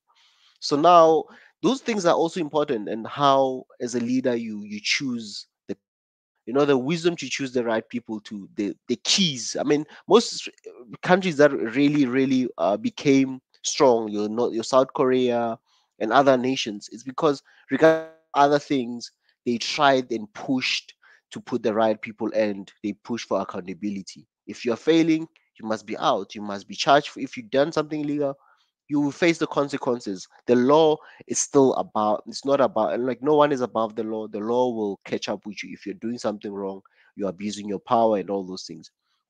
So I think that's where some of the African leaders, you find that, man, we've seen some of them campaigning well, popular all over the continent, and then they come into power, and then people now wish to go back to Egypt to eat onion. They're like, oh, can we go back to Egypt? They don't want to go to Canaan anymore. Canaan anymore. They want to go back to Egypt because, and not Yeah. Egypt in that sense that Egypt, the country. I'm talking about a land of slavery. And for people who might just take this out of context, guys, Egypt is a place, not the Egypt, the country. Talking about now Egypt as a land of We're living in a very sensitive world, man. Yeah, you have to clarify things because they might just take this piece and say, "Swahili nation, you hate us here," and it's not the case. We love Egypt, but we talk about a spiritual thing now, a spiritual Egypt, where we talk about a land of slavery, where people This is were great. slaves, they didn't getting their stuff, and then there was a leader who was sent, that Moses sent to go and take the people to the promised land. And on the way they start complaining. You remember the Israelites, they complained, hey, you Mm. came here to kill us, you came here to do this. So hence sometimes as leaders they need to be aware of such things, who they're going to choose. As much as yes, we can be happy, oh, this is a leader we want, but does he have the proper team as well to execute the the the plans and the manifesto of his party? That's the most important thing. Or else there's just gonna be a waste, they're gonna be a failure from popularity. That's why you get those guys that come in with high ratings in presidency, and then during their end of term, they're like on 20% overall ratings and all that stuff. So I think that's very important for whoever's going to be the leader coming into the country now, whether it's EFF, whether it's ANC.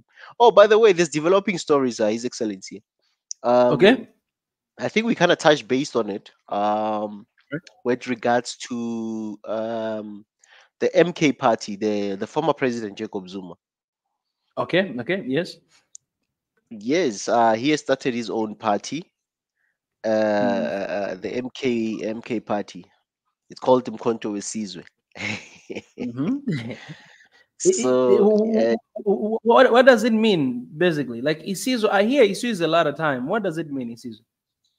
yo, yeah, Mkhonto means spear, and then Mkhonto Wesizwe, it means the spear of the nation. In full, it's a Zulu word. It's called Okay. Mkhonto Wesizwe. Mkhonto, it's a spear. Sizwe, Yeah. it's the nation. It's the Okay. nation. Sizwe, it's a nation. Yeah, All well, right. so it's the spear of the nation. So basically, the historical background is Mkhonto Wesizwe. it was the military wing of the African National Congress. It was started in the early 60s by the Mandelas and all those groupings that went to prison for that, for all these things that they did. So Yeah. it was supposed to be the military wing that was going to fight the apartheid government, or the apartheid military force, to take them out. Uh, So that's when now the bases started in Tanzania and Zambia, and even in Angola, some part of Angola at oh, some point there was, wow. you know. Wow. Look at that. That's our brothers, man. Yeah. I play your part in your freedom, man. You know Exactly, that. man. Exactly, a big one.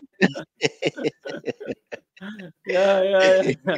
It's good, man. you know. So That's why what even happened? that's why even our national anthem, man. Our national anthem is basically the same. Like Yeah. oh, we're gonna play here some national anthem. Maybe we're gonna have to play South African national anthem here a little bit later. Definitely. All right. Let's carry on, my brother. You're looking Yeah. at So your black savior. Eh?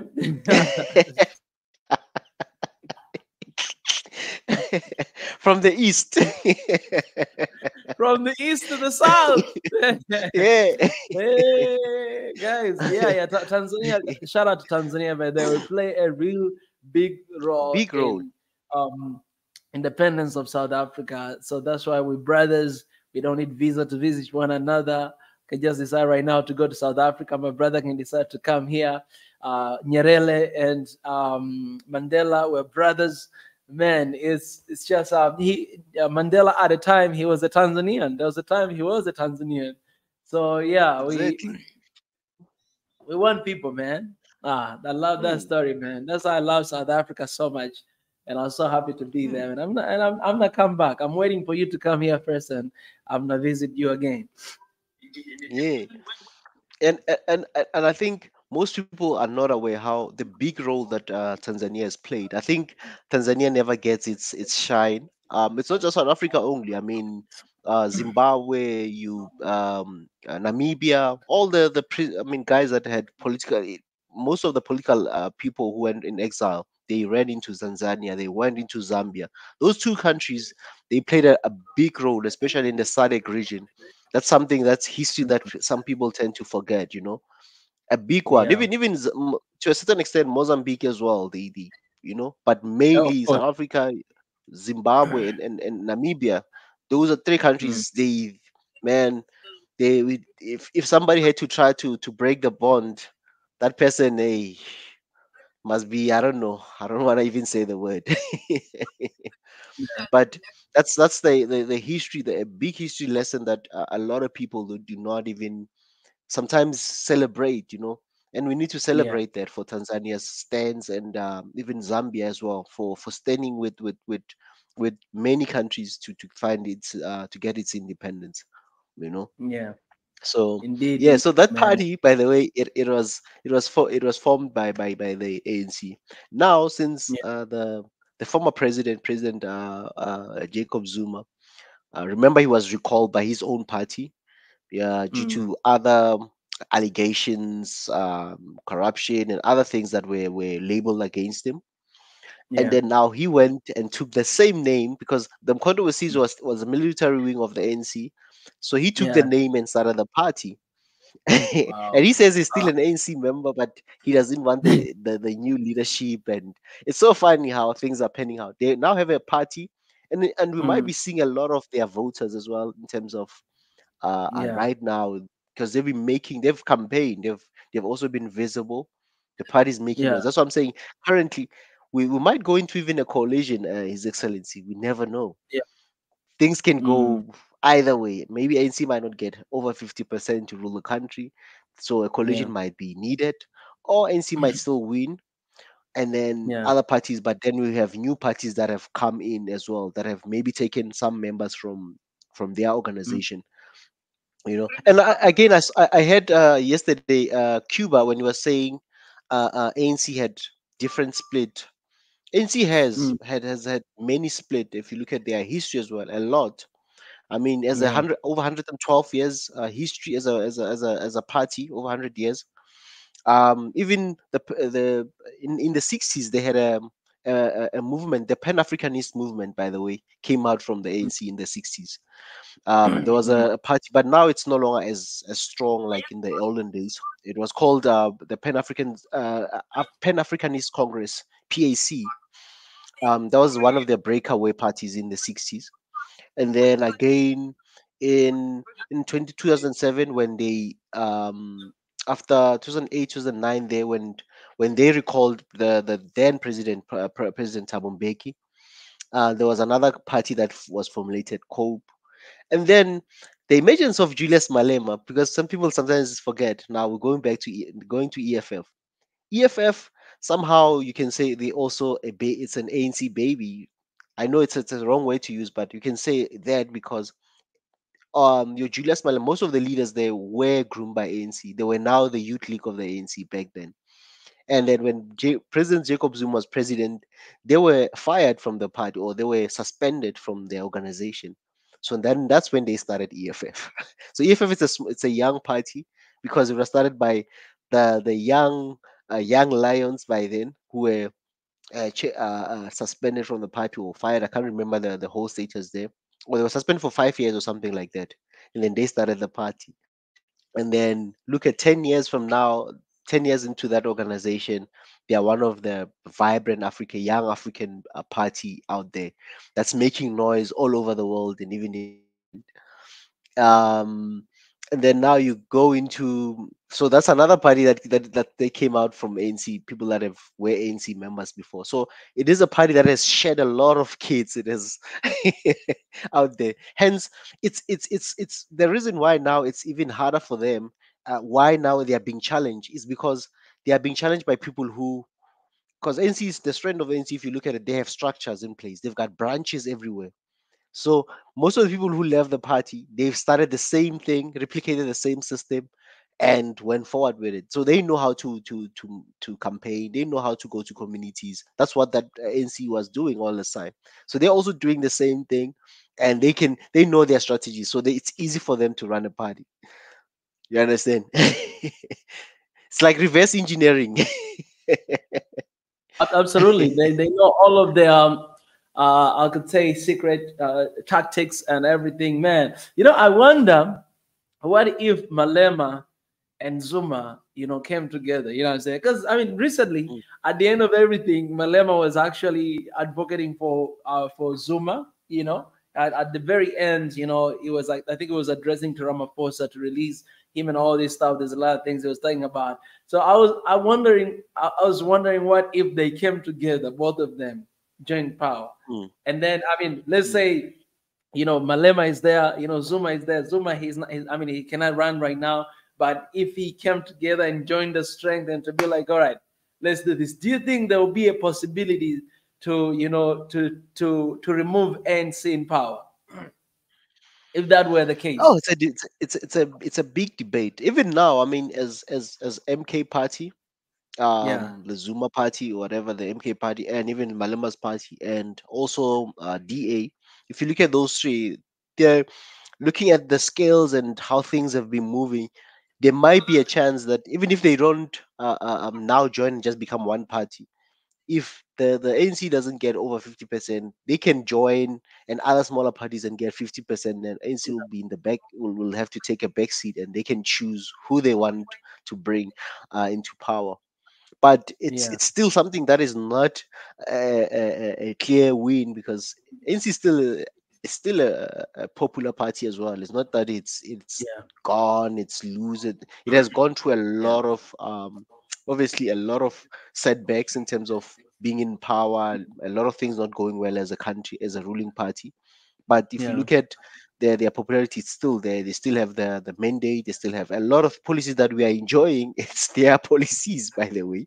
yeah, So it's not like they have not done anything or anything like that. But now, if they join forces, it would have been a fireball. But then, who's going to be the leader? The problem is now who's going to lead the EFF, or if now Zuma was an EFF member, I wonder who is going to be the face. Is it still going to be yeah, Julius, or is it going to be Zuma?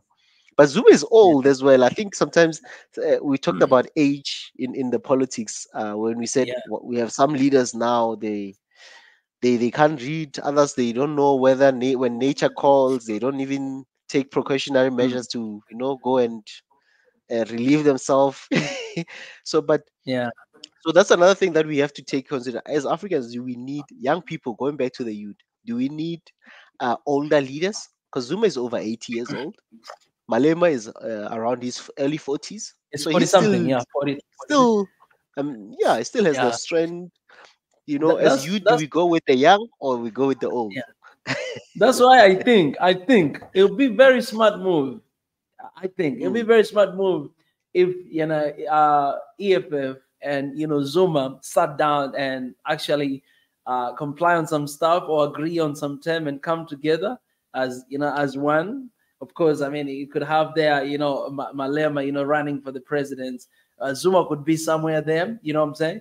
Because you still need that, and these they know each other very well. They all used to be in NAC. I mean, Zuma say he's still there, but I think it would hey, man, it would have been because Zuma could have brought all these people who are behind him, who trust him and everything, and then Malema is bringing the huge number of young people, vibrant, whatever. Man, like this will be this will be mm, fire, and and I think that's not only for South Africa, but for the entire continent. I think a lot of opposition parties they actually fail because they don't manage to come together and to actually compete against the ruling party. Because in most of cases in Africa, for example, take a look at Tanzania. It's very hard to take down CCM. You know what I'm saying? The party that has been there since Nyerere. Today, when you go to countryside, they might not even show the picture of the new president. They show the pictures of Nyerere because those old people they think Nyerere is still a president. You know what I'm saying? The people so they just want Nyerere. They don't want to. Which one is the party of Nyerere? Is this okay? I'm gonna vote with that seat.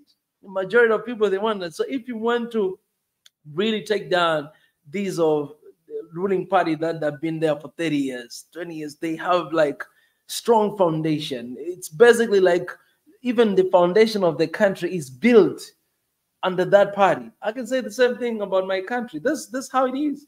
Like you find it, like you literally see that okay, this is the country itself is party. You know what I'm saying? Like the system, it's party everywhere. CCM, mm, CCM, CCM. How are you going to remove CCM in power? I don't see that happening anytime soon because they are mm, the country. They are everywhere, right? So I think the only way that could at least like maybe in 10 years later, but right now at least could if these opposition party come together in solidarity and form one alliances, use all of this. And there was a time that they did that here in Tanzania. There was a time where opposition party came together, and because of that they got a lot of seats in the parliament, and they were able to bring a lot of challenges because man in the parliament you see like almost 50-50, like only 50 mm, something CCM, and the rest is so you could see how the country operates. That's when you see a lot of fights in the parliament. You see a lot of passion in the parliament. You see people like they're not sleeping. That is really mm, good. But when we run individually, you know it's really hard, man. Like it's really hard. You find like candidates for president, you have like more than 10 candidates for president. Like why all of this number, you mm, should break down at the end of the day to like, two individuals that are very, popular and strong, and perhaps you could, make some changes, because narrowing down sometimes it helps to really get, the one you really want. You know what I'm saying? So I, mm, I think that will be it would have been very smart move, but anyway, whatever the case, we never know because we're still waiting for the mm. results officially on Sunday, Reggie. But I think we'll start knowing, as soon as possible. We start seeing the direction that I think this is who is gonna become the next president of South Africa. Yeah. Mm. Yeah, definitely, definitely. I think also with politics. I mean, if you remember when President Zuma, former president, Mm, was still in power, mm, EFF was the one that opposed him a lot in Parliament. They were mm. disruptive. When he Oh wanted yeah. to address the nation, they'll heckle him and all those things. And I remember one thing that one time even Julius once said. He said, "In politics, there's no permanent friends and permanent enemies." Oh yeah, You understand? that's so Because true. now it confused the nation when he was opposing Zuma so much, and then Zuma went out. Then when Zuma was now being chased by the law and with cases and everything, then he was the one who Mm, went to sympathize with him, and people were like, "Aren't you the one who exactly. was saying this man is corrupt?" You know, Yeah. Aren't Yeah. you the same one? So that's where sometimes when they sometimes criticize Julius Malema for being sometimes two-sided and not sticking to one thing. You know, people Yeah. sometimes they don't want to like how you were saying this guy is wrong. Now you're sympathizing with him. Where Yeah. what's happening here? You know? Mm, So but it will have been an interesting formation, obviously, if because I mean yeah. currently, but looking at their voters, I mean, I think last time EFF got what over 11% or 14%. I can't remember the actual number, and DA Mm, was number two, and then was number three was EFF, and then mm, other parties came after that. So I don't know. But now we have a lot of parties that are rising. We don't know how many percentage are they gonna take, because if but yeah. then as you say, if they're not coming together, sometimes it serves no purpose because now we've got a lot of divided votes, and then they cannot take the big guy there because they're so divided. But Yeah. again, in collision, they can formulate something where they can all come together and say, you know what, Mm, it was good having the Mandela's party, but it's time now we charter a new way and a new path for the country, a new policy that will be yeah. coming in and everything. But if you look at the ANC, the party of the Mandelas, they had good policies in paper. The policies are very progressive. I mean, free. I mean, a lot of things. I mean, basic education is free when you look at, and then there's also programs for the poorest of the poor.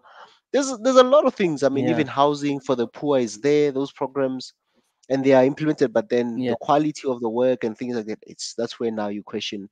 Hmm, certain things are not done right. The policies are right, but the actual things are not done correctly at times. You know. Yeah. So yeah. Yeah. Indeed, my brother. Well, guys, let us know what you say, what you think, what you guys are saying. It is very, very important to get to know your opinion as well. You know, this is how we build the Africa we want. This is how we do it.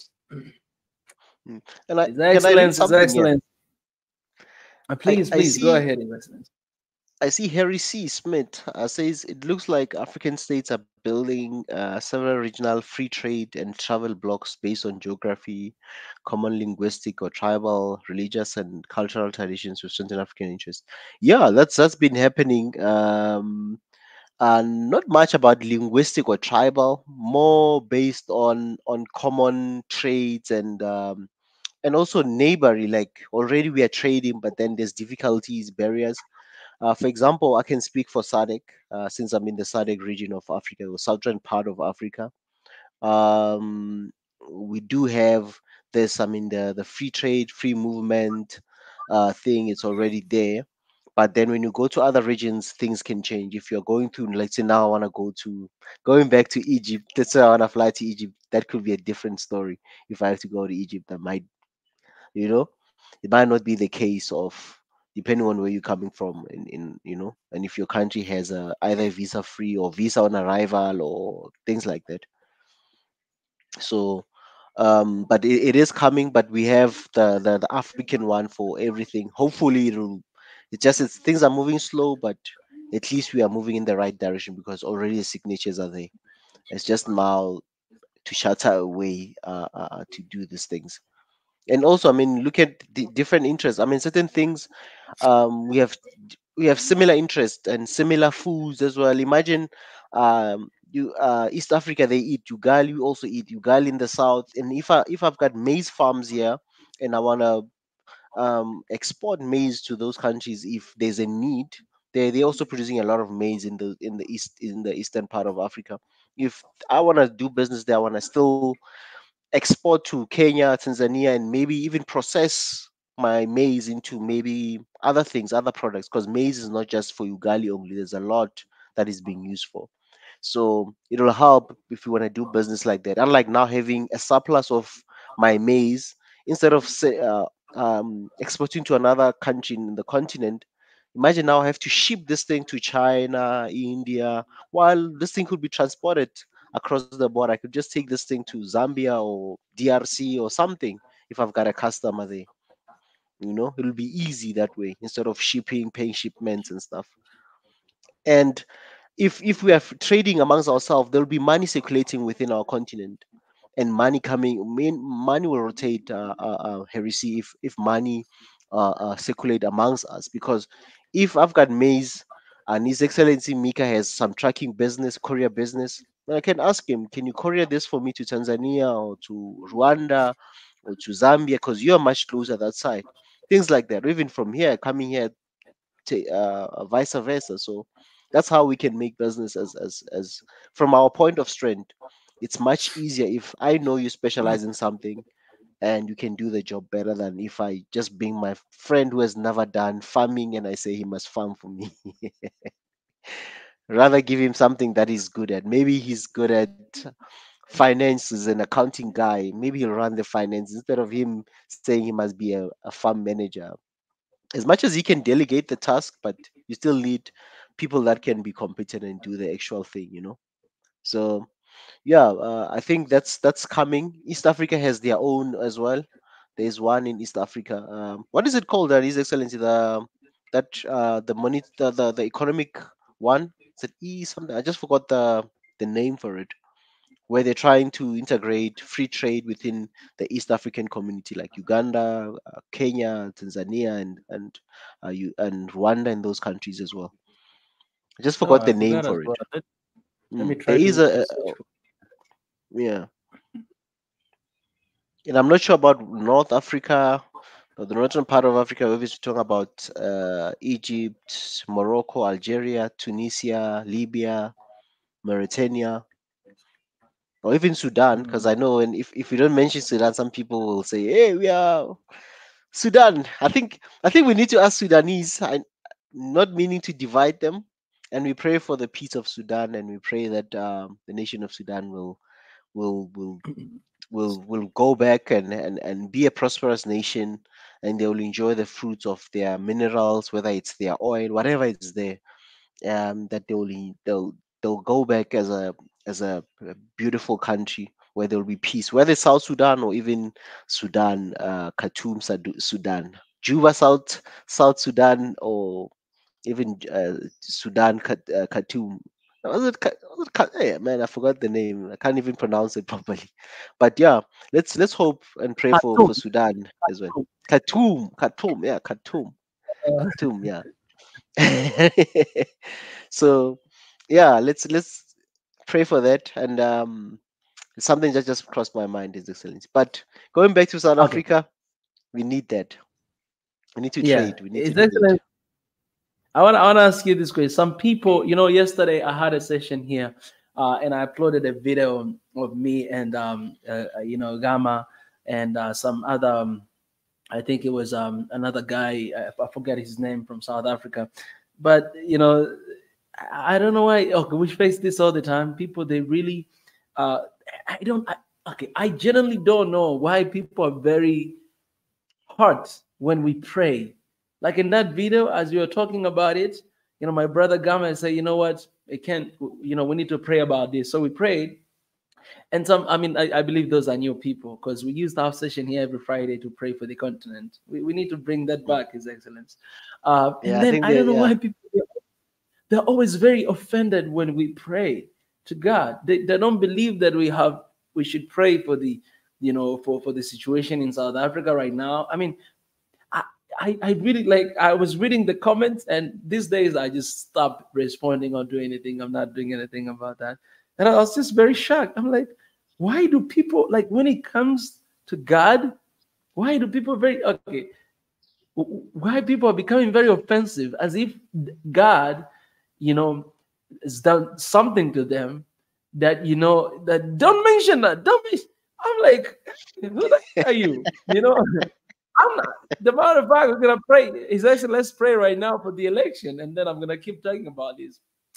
God, we Yeah, thank yeah. you for South Africa. We appreciate you for giving us this moment to stand here in the gap to talk about this beautiful country and our beautiful people.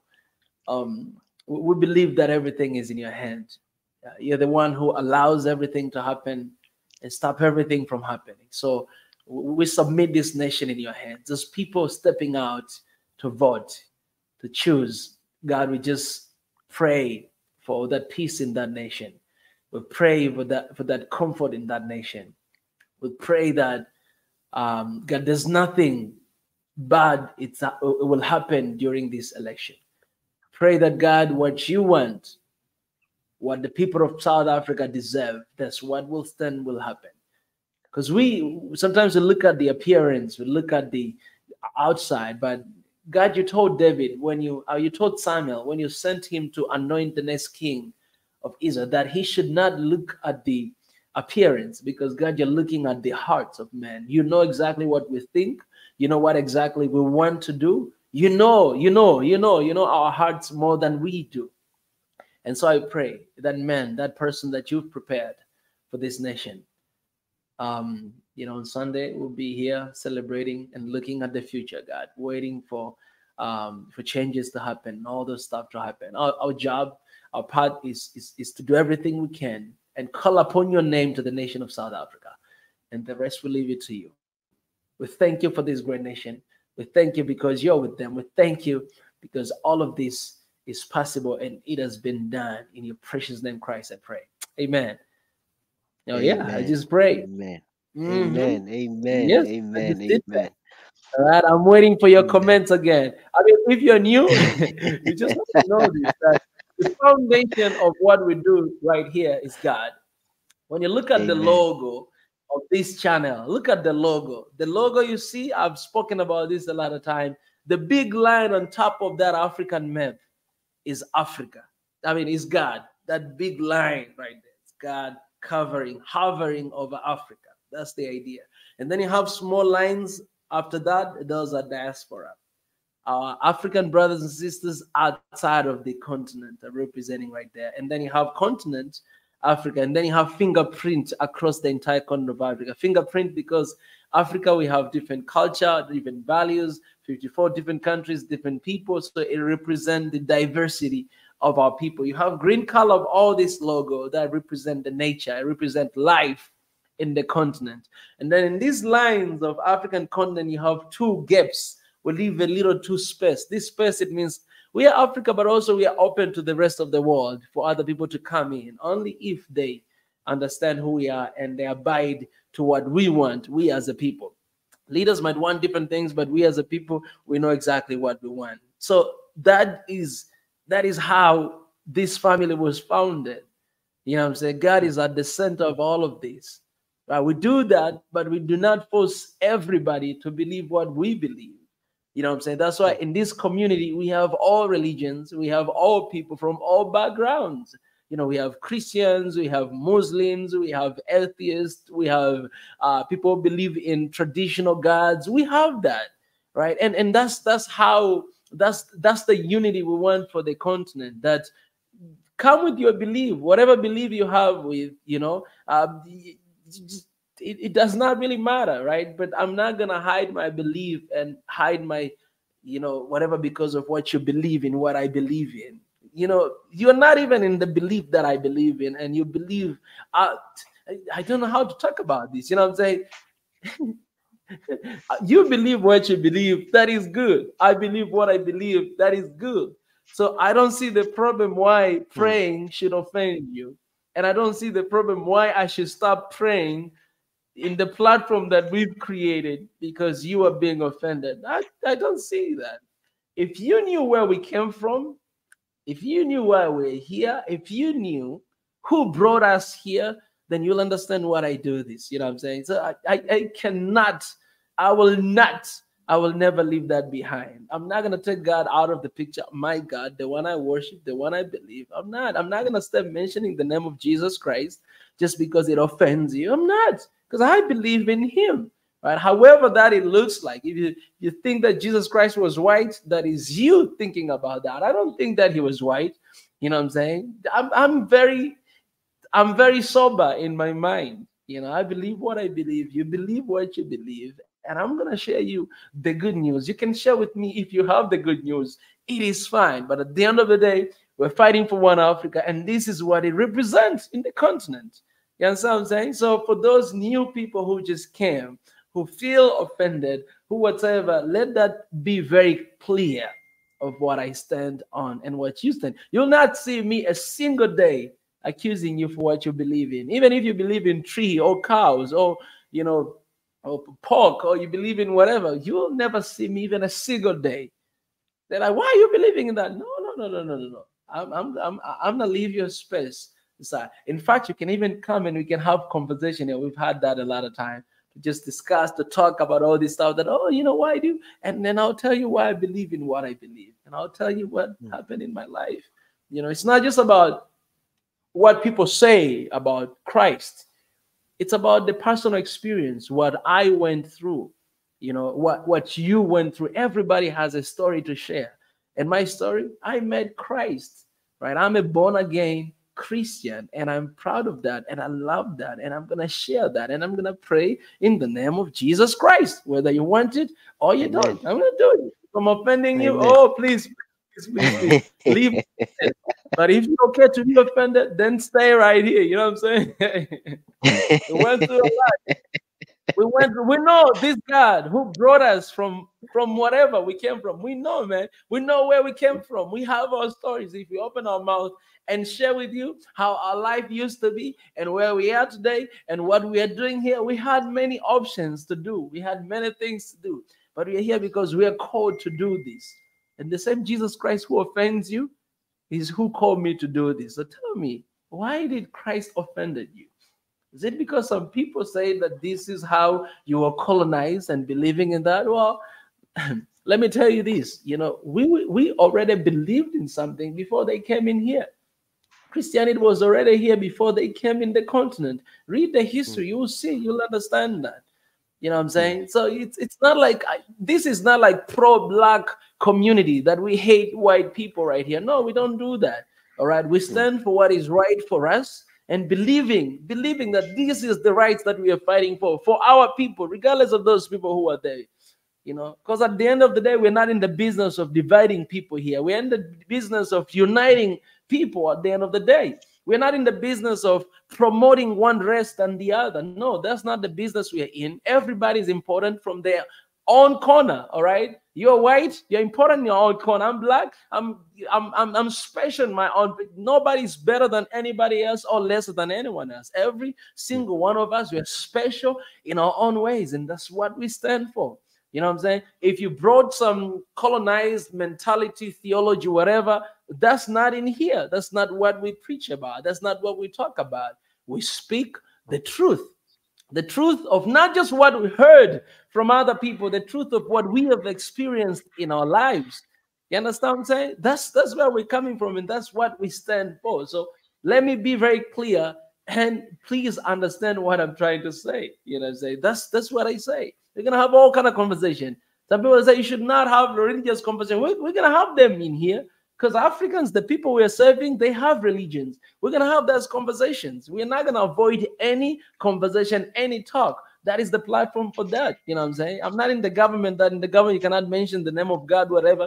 You see what United States, they're trying to do right now. They've been removing the name of God out of the picture everywhere. You know, if you go to Hollywood, you cannot even mention Jesus. And a lot of the Hollywood actors, some of them, they've spoken about it. Some of them, they even quit doing that because they say, no. Well, how can I mention satanic names? How can I do this satanic ritual and not really mention Christ? This is my faith. This is what I believe in. So if they're coming with us with those ideology, with those whatever they believe, the messed up mentality, man, we're going to come with the name of Jesus. We're going to mention it loud and clear. And if you're offended, it's because, man, perhaps you should believe in him as well. You know what I'm saying? So we just do our part. We're doing our part, and that's it. If you're not doing it, man, I don't have a reason to be in here. I would rather just close Swahili Nation and get out of here. You know what I'm saying? I'm not telling you about my faith. I'm not telling you what I believe in. If you choose to believe so, that's okay. If you don't choose that, that is okay. It's just, you know, and His Excellency, you can take off. I think I've said enough. Love. Yeah, yeah. Love, love, love, love, love. I think uh, those who have an issue with prayer, sometimes do not have an issue with prayer. Look at the intention. Evaluate the intention. What is the intention? We want peace. That's what we're praying for. That should be something that should also inspire you as a person to say, the intention is peace. I also need that peace, and I wish that other country peace.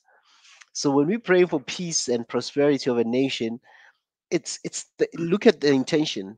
Even if you don't believe in the way we pray, look at the intention. The intention, is it good? Is it something that you agree with?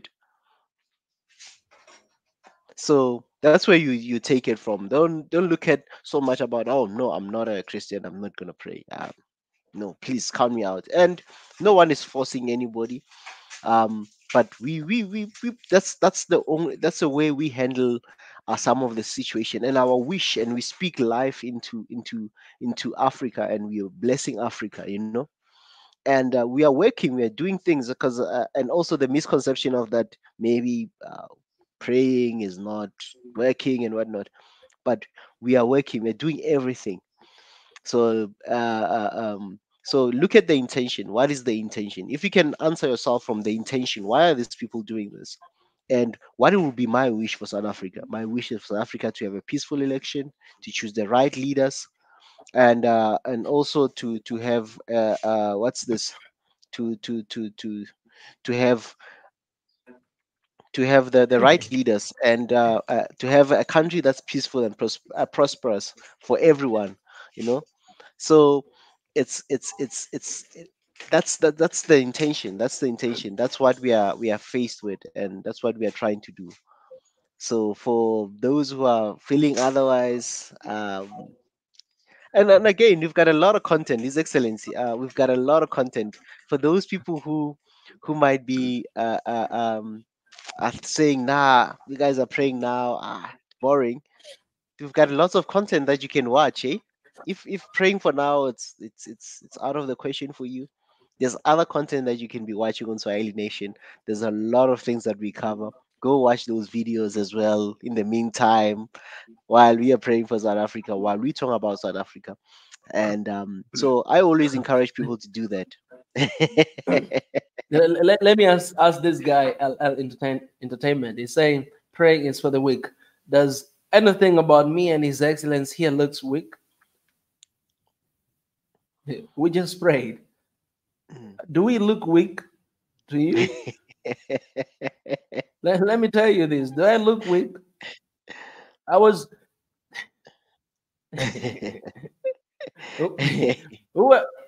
right now. It reached the point that we are stopped in the countries to enter because it looked like a threat, and about to cause a war between one country and another. Is that for the weak? Is that how weeks look like? Just to go to another country, be stopped, stopped for 2 hours, being questioned by the immigration about why are we in the country and what are we coming to do and who sent us and whatever. There's a lot of details that we can even talk about that, going, but that is not for the weak people, man. Like, look at that. And the matter of fact, even, the matter of fact, actually, you're right. You're right. Actually, he's right. The scripture says this, that let all the weak people say, I am strong. Me, without God, I'm very weak. Trust me. Me, without God, I am weak and I'm nothing. As much as you, Entertainment, without God, you're just nothing. And you're very weak. Look at what you do. Look at your life. Look at what you do, man. Look at the shortcomings. Look at all the mistakes you're doing. Look at all the sins you commit. You're weak. Your ass is weak, man. And so I am. Without God, I'm just that. That's why I need God. That's why I need God, man. You could be rich, you have all the money in the entire world, but you're still weak. Still, sometimes I'm watching all of these interviews of so-called richest man on earth. I listen to them, and then most of them, especially those who do not even believe in God, you see emptiness if you listen to them closely to what they say. Man, I was listening to the interviews of Elon Musk, what he talks, how he talks about it. He's talking about his mind, what he has to go through. And I'm looking at this guy, I'm like, man, I wish you find God. Because I'm telling you, you can have all the money in the entire world, but still there's emptiness inside of you because our hearts, men, were created by him. And there's a hunger and thirst that it can only be filled by him. So most of rich people, they do some wicked stuff you've ever seen before. Some wicked stuff. A lot of things I don't want to talk here that are going on right now, but wicked stuff. That's when you're looking at it, asking yourself, you have all the money in the world, you still do this? Still go ahead and rape children? Still go ahead and sleep with some little boys? Still go ahead and do this? You have all the money, you do this? Yes. You ask yourself that question, then you realize that, man, money can never satisfy you deep inside of our hearts, whether you know him or you don't. There's this gap that only God can satisfy, that can fill. Without him, you're weak. I am weak without him. That's why every single morning when I wake up, I pray before I begin my day. Say, God, what do you have to do today with this continent? I'm here. I'm ready. Come and use me. I'm your vessel. Use me. What do you have to speak to LL Entertainment, who thinks that prayer is for the weak? What do you have to say? Please tell me and use me. I'm ready. And then I wake up, and then I get in the studio, I get in the work, I start doing my work. And apparently things like this happen, and we're here talking to you, man. I'm telling you, there's sometimes you're gonna be the matter of fact, all of us will pray, whether you know or you don't. Sometimes you find yourself say, oh my God, help me. It's a prayer already. Prayer is not just closing eyes and doing this. Prayer is the conversation between a man and God. That's the prayer. It's a conversation. You're having a conversation with the Creator, with the Supreme Leader himself, God Almighty. You have a conversation. That is prayer. And is it for the weak? Well, I'll ask you, what do you do if you're not praying? You meditate? Or meditation is for the weak too. The truth is this, that all of us are weak. That's the truth. You know what I'm saying? And we need something. And we need someone, who can strengthen us. And that's the only reason why we do what we do. And we're here where we are. You know what I'm saying? So, and for me, I am, let me tell you this, guys, I am fine.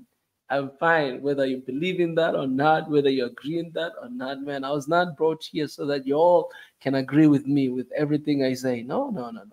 There's a lot of controversial things I say that are not right. Some of them are, there's a lot of things I say some people agree with and don't, and that is fine. That is why we're here with one another. You know what I'm saying? That's why we're here. So I hope I answered you. Look at this. I love entertainment, man. This guy is telling me this. Hey, Mika, you're soft. How can you be offended by comment? You take words too serious.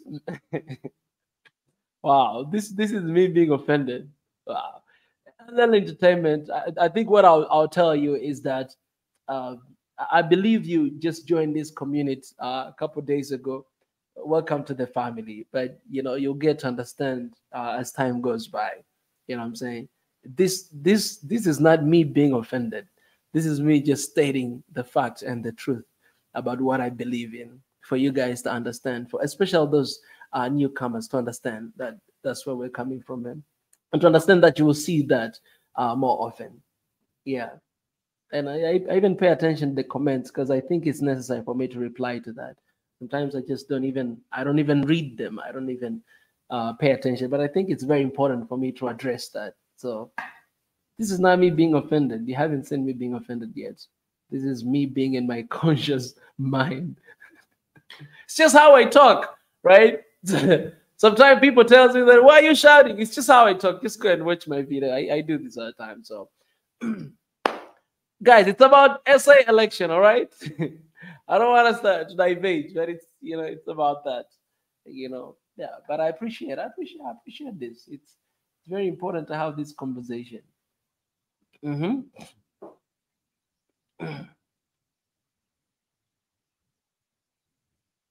I'm trying to upload some of the videos that we have already spoken here. So guys, there's a lot of videos you see them coming in. Um, some of them maybe they will come after the live stream, because I mean we're not gonna have the results today. It's gonna take some time, I believe, and but it's gonna happen anyway. So um, you guys, you go and support those videos as well. Yeah, His Excellence, do you have anything to chip in? Um, because you're gonna have to vote. Is voting only today, or there's other days that they're going to vote as well?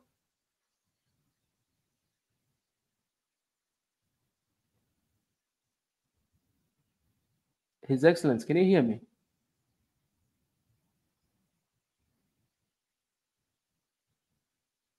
Oh, can you hear me now?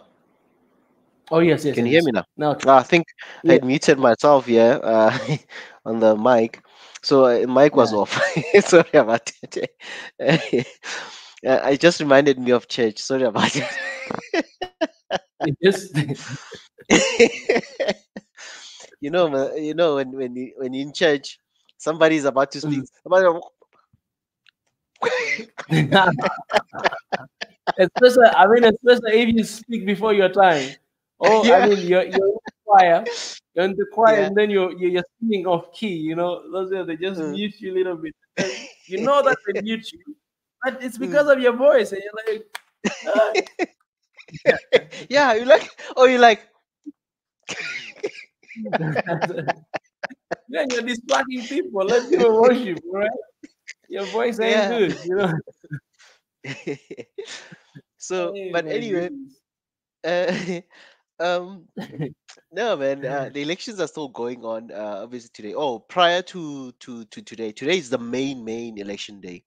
But a few Mm, days, I think yesterday, and I don't know when was it open, to be exact. yeah. But people like there were special votes casted, like old people, maybe sick, or Mm, military people, soldiers, police, public servants. Mostly, some of them voted prior, and also people who are overseas. Oh, by the way, we do people who are overseas are allowed to vote outside the country, but always there will be yeah. specific cities where you need to be. I know London, people in London Mm, who are staying in the UK. I think London had mm, a voting station. A lot of voters there. I saw a lot of a big turnout. There was mm, queues and queues there in London of South Africans who are voting. And other mm, countries as well. So they do allow those special votes for people who are outside the country, and mm, also like your military and public servants, and the mm, elderly as well. They have special votes. They vote before because they don't want the young people to bumping into old people and chaos and all that. So special mm, people already voted, and then today is the main one where everyone now needs mm, to go and vote. I will be voting a bit later on. Maybe I'll take a video. Hopefully, but I think by the time I'm going to vote, there might not be queues where I vote because my station it's a bit small. It's not really a big station, and I know in my area most people vote in the morning, and during the day they can go about their business and stuff. Because it's a mm, public holiday as well when during our voting day in the country. mm. Mm. Yeah, that's So, great. but That's yeah, we'll great, man. continue praying for South Africa, and yeah, Yeah. So today is the so main yeah, vote. But so do you guys like vote for everybody? For presidents and what members of the parliament? Is it like right now, like literally like everyone? How is the structure of the yeah, government of members of South Africa? parliament as well, and yeah, basically, it's the vote for His Excellency. Can you hear me? I think Yes, I can hear network you now. is acting up again. I can hear you now. Can you hear me? I Yes. can hear me now. Yeah. Yeah, I think it's my network that's been acting. Yeah. No worries. I can hear you But now. basically, what we having right now is it's the presidential and the obviously members of parliament, and also the provinces. Some places we call it premier. In other countries, they call them governors of a state and things like that. That's what we're voting for, basically. Yeah. Governors of the states, right? Mm. Right. So we'll be good, but hopefully for my vote, my voting station is very small, so I don't expect. I saw there's more than like Yes, when I'm going to 25,000 vote, it'll be in the morning. votes, It'll right? be morning. Okay. I saw like they have like more than what 25,000 votes. I mean voting stations. That's a lot. Wow. Throughout the entire country, man. That's wonderful.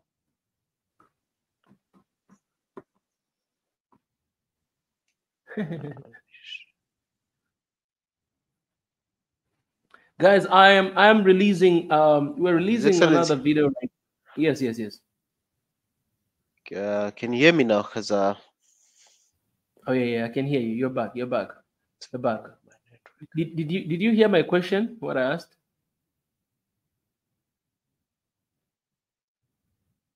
His Excellency. Yes, yes, yes. Sorry about that. Think it's my network. It's being acting up. In fact, I'm in another place at the moment, so uh, not where I have like fiber connection and stuff. I'm using another Yeah. router, a pocket router to connect where I am at the moment. But Yeah. basically, yeah, you're saying there was 25,000 voters from where? No, not voters. I think the stations, like the voting stations. Stations. No, it could be because the country is big. I mean, we've got a lot of places in the country. Yeah. Yeah. I mean, if Yeah. we've got like what six metros, Yeah. six big metros, cities, and then you've got Yeah. just normal big cities and towns and I mean Yeah. villages as well, Yeah. townships, and yeah. So it could be right. I don't know the actual number, but yeah, Yeah. it should be a lot. Looking at our Yeah. population now. Yeah. I wanna show you something, His Excellence. This is what I wish to happen. Like I wish this will be the live stream we're gonna do like next time when South Africa is having election. Let me show you here. Okay, let me do this. Let me do this. This is exciting. Where is it? um, it's a second. Where's that picture, man? I lost that picture. Okay, okay. I don't have it yet. Okay, let me do this. Man, let me show you this. Just 1 second. This is so cool, man. I love our team, man. Our team is really working really hard to make sure that we have a very standard. What is that? Like we have a standard work and okay. His Excellence, you're back. All right, let me show you this, His Excellence. This is what I wish you could have next time. You know what I'm saying? These are the runners of South Africa election in 20 something. Man, you kind of look like Jacob Zuma, man. It's actually you kind of look like Zuma, with your Zungu, hairless, bald, This is what I wish to have, in years to come. You, I gotta be honest with you, man. You look like you're from ANC, His Excellence.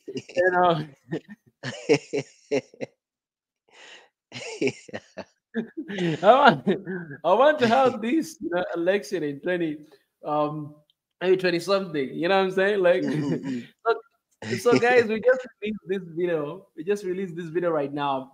I titled it like "Thoughts on the Next Leader from South African Youth." Um, Mm. so all these guys you see here, these are my brothers and sisters from South Africa. Sam Galisi, I'm still waiting for you.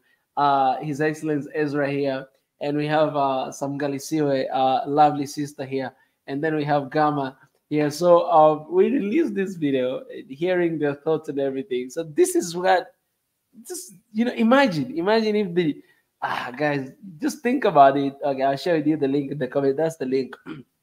Think if Mm. this is the next election of a certain country in Africa. You know what I'm saying?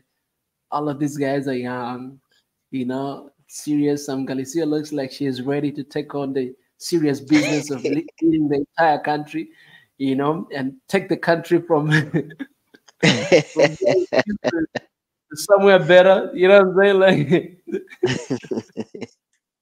and I'm just there to ask you guys questions. You know what I'm saying? So that's what really I would love to, to see. His Excellence. If I look at the Yeah. who looks like a president here, Oh, it's because it's obvious. It's This is the obvious choice, man. It's the people's president right there. There's only one people's president. The people's president is there. He's here. God, all of you guys in this conversation. Oh my God. I think I'm gonna need to bring all of you guys together, to have Yeah, like man. another time. It'll be really nice, and then this will be some guys even say it's hard. Yes, some It's like gamers must please join us.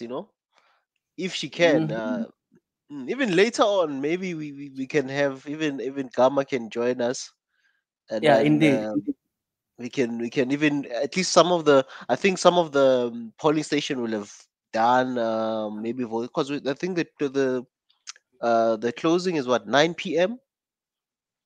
Yeah, So yeah, yeah, so it'll be interesting just to even talk about other youth, other people who can also have a contribution in terms of how they see the future of the country, what needs to be ex- done, whoever is coming into ex- power, what they need to be focusing on, in government and stuff. So yeah, yeah, things like that. So indeed. yeah. So hopefully we will, if everyone can be available, it'll really work. It'll really work.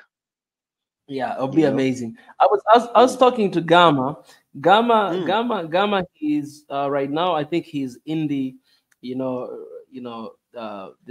situation right now. He has been highly involved in this one right now. So, but mm, definitely later, he may have a chance to come around uh, and to do that. So yeah, I mean, until we get a result, I think we're gonna really cover this thing as much as we can. And I'm waiting for yourself as well. You remember the thing we talk about?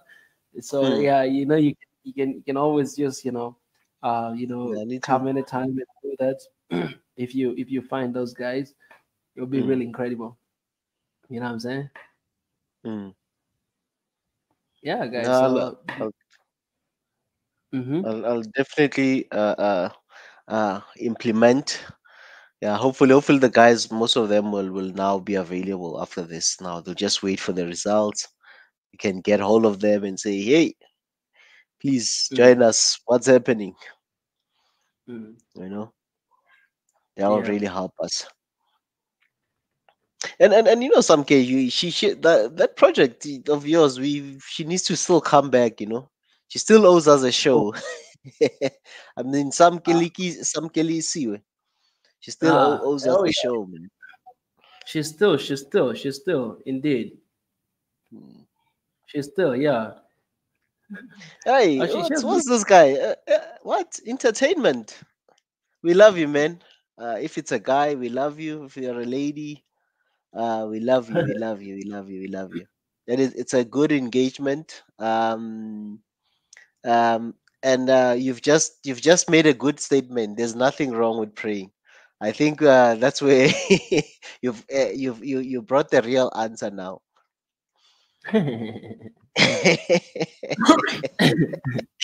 then he ch- Hey, anyway, but His Excellency, another Yes, yes, thing sir. that we need to look into Mm. is, okay. Let's say now it's just, this is just a scenario, not really. It's a All right. scenario. What if the ANC loses power? Mm. Mm. Okay. I mean, let's say now the opposition, now they all gather together their votes. Yeah. Um, who will they agree to put as president? Because now they're all coming up with maybe 10%, 15%, Yeah. 1%, 2%, and then that's where the challenge is. Unlike if one party is like, you win as a party, you come with your Yeah. 50%, you know who's your leader, who's going to parliament, and who's going to be the president. But now when you come Mm. as a collective, because I think currently they've been struggling in the country to with coalitions, especially in the cities, the big Yeah. cities like Johannesburg, Pretoria. You've been to Pretoria, you've been to Joburg. You know Yeah. how they are big cities. Having a Yeah. mayor in those cities, they've been like dissolving the council so many times. It's not been Yeah. easy with coalitions because no party really rules the cities outrightly, Yeah. like over 50%. So it's been Mm. like, today they are friends, tomorrow they are arguing, and like, no, we don't want your leader. We're taking our vote back. Yeah. So what's going to happen if it's now a country? We need a leader, we need stability. After 2 years, the coalition says, nah, I want to take back our 3% back. We need to take back our 10% back. Then the Mm. person needs to be voted out or something like it. Let's hope it'll be peaceful transition, and also they'll, yeah, things will work out for the betterment of the people instead of egos to take over. Because I think sometimes in politics, the egos are really overwriting what people should be getting, what they should be serving the people. Then, Mm. yeah. Yeah. ah. Um. If something like that happens, I think which most likely, I mean, we see that in Africa. I think one of the things that we really struggle with is the lack of preparations. Mm, Preparations, it means um, basically think ahead of time, right? mm, Like thinking of 10 years from now, perhaps 50, 100, 1,000 years, thinking about that. But in this context of leadership, basically thinking about what's going to happen after election, how we're going to do, how we're going to carry on the country. Because you might have given everything during the campaign, and then you are in the office. Now you are the president. The next 100 days, what are you going to do? It's you really did not think about anything. Perhaps you did not even think that you're gonna win, and now you need to call the shots. What are you gonna do, right? So I think if something like that happened, it's because of lack of preparation. I think everything should be on the table to think about. What's gonna happen. For instance, if NSC lose, and we're gonna need to divide the power and all those stuff. How are we gonna work? How are we gonna do this? How are we gonna actualize this? And that's why I said it's very important, for opposition parties sometimes to come together. But also I believe perhaps they're talking even behind the scenes, because these politicians, we cannot really trust politicians, that much. Don't really give your heart to politicians because they're gonna break it out. Like how some people are broken because of Malema's action, to support Zuma, right? mm, Uh, because these guys, it's politics. At the end of the day, it's politics. But these guys behind the scene, they talk. Behind the scenes, they meet. Behind the scenes, they discuss. They mm, do that. They sometimes they mm. don't have anything in person, but it's just politics, That's and politics. True. politics has to be that way. Yeah, it has to be that way. So I truly believe it. If that's the case, things will be fine because these guys are not really real enemies. You know what I'm saying? Like in our politics, you don't really find that. I see that in my country. I see that everywhere. You can just sometimes they even send them. Mm, Sometimes you find like a party itself, like they send them that go and do this, just to create some whatever. They always have a plan B. Sometimes you might find, I mean, in some of the countries, you might find even opposition party they're working with the the party in the regime, but you don't really know. But they're just playing with your mind. They mm, play with your mind. They already have strategies and plans and all this stuff. At the end of the day, it's politics, but all of us, you have interest to change the lives of the people in the country. And I think that's what should matter. It does not really matter who is there. If you have the good system, they say like in the United States today, you could have a dog leader and still country will move forward because of the system, how the system is. It does not really matter who you have there as a picture, but the system is operating. It's very efficient. I mean, they have their own issues, but the system is just doing that. In Africa, it's a different case. Everything relies on leader. Leader is kind of like a god of a nation, which is, pretty bad in some of the countries, not all of them. Some countries are very advanced, but I think that's where we should head. That even if you lose a president today, things will still move forward. Even if this person happened this, but because you still, you have a strong system that can run the country, and not really, someone. We have our sister. She's right here. Our sister Samgali Siwe Sibayeni. Welcome. It's good to have you. Welcome, my sister. La la la la. You struggled a lot to be here. Yes, I did a lot.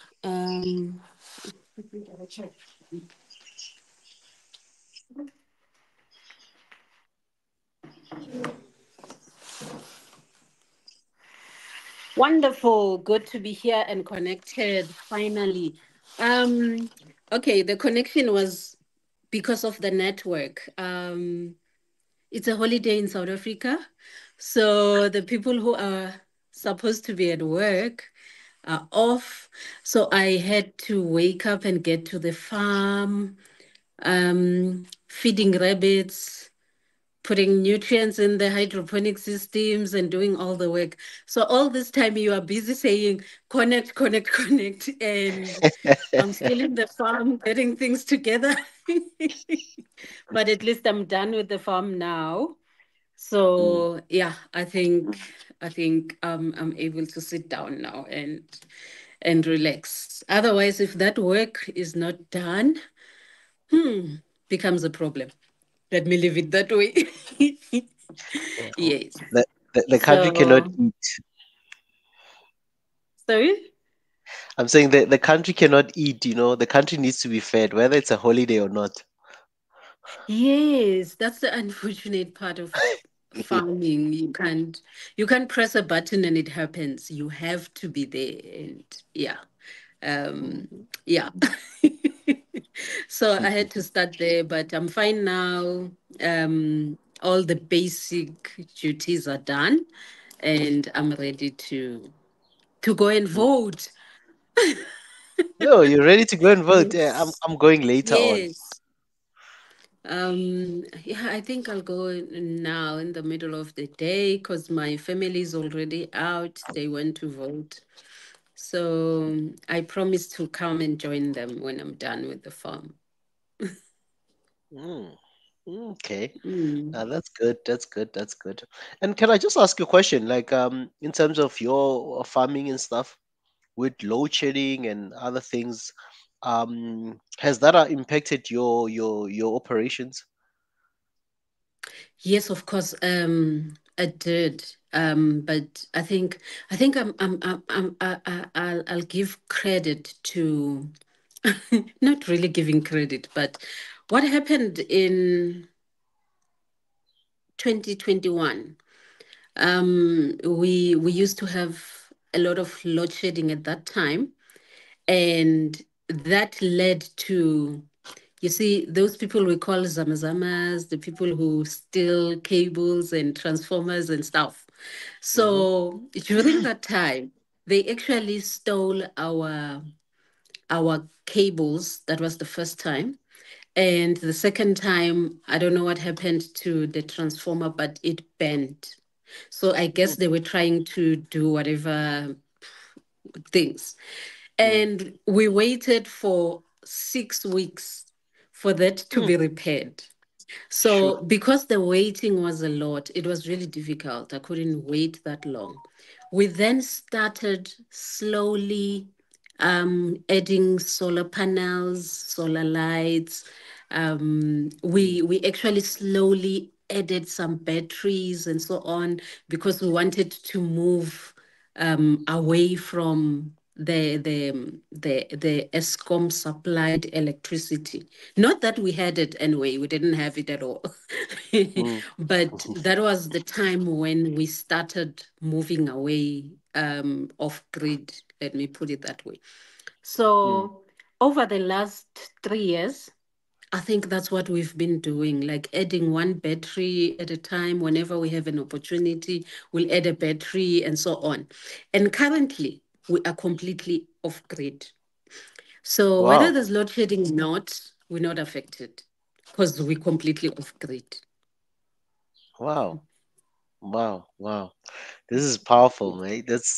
And I think it has made a lot of something that a lot of South African entrepreneurs are not being applauded or celebrated. I know it comes at a cost to bring in the solar panels and the obviously the whole infrastructure, the installation and everything, depending on also on the usage of your farm or of your business. Mhm. It comes at a cost, but I think a lot of entrepreneurs are, with all the cost and everything, you guys are like pushing ahead regardless of the challenges, and it's applaudable. I mean, what you are doing, um, farming and also spending a lot of capital. Already, you spend a lot of capital just to set up the farm, to prepare everything, and even to do the Mhm. actual work. It's a lot of capital that's needed.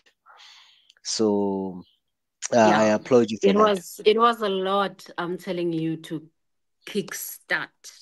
Mm. That was a lot.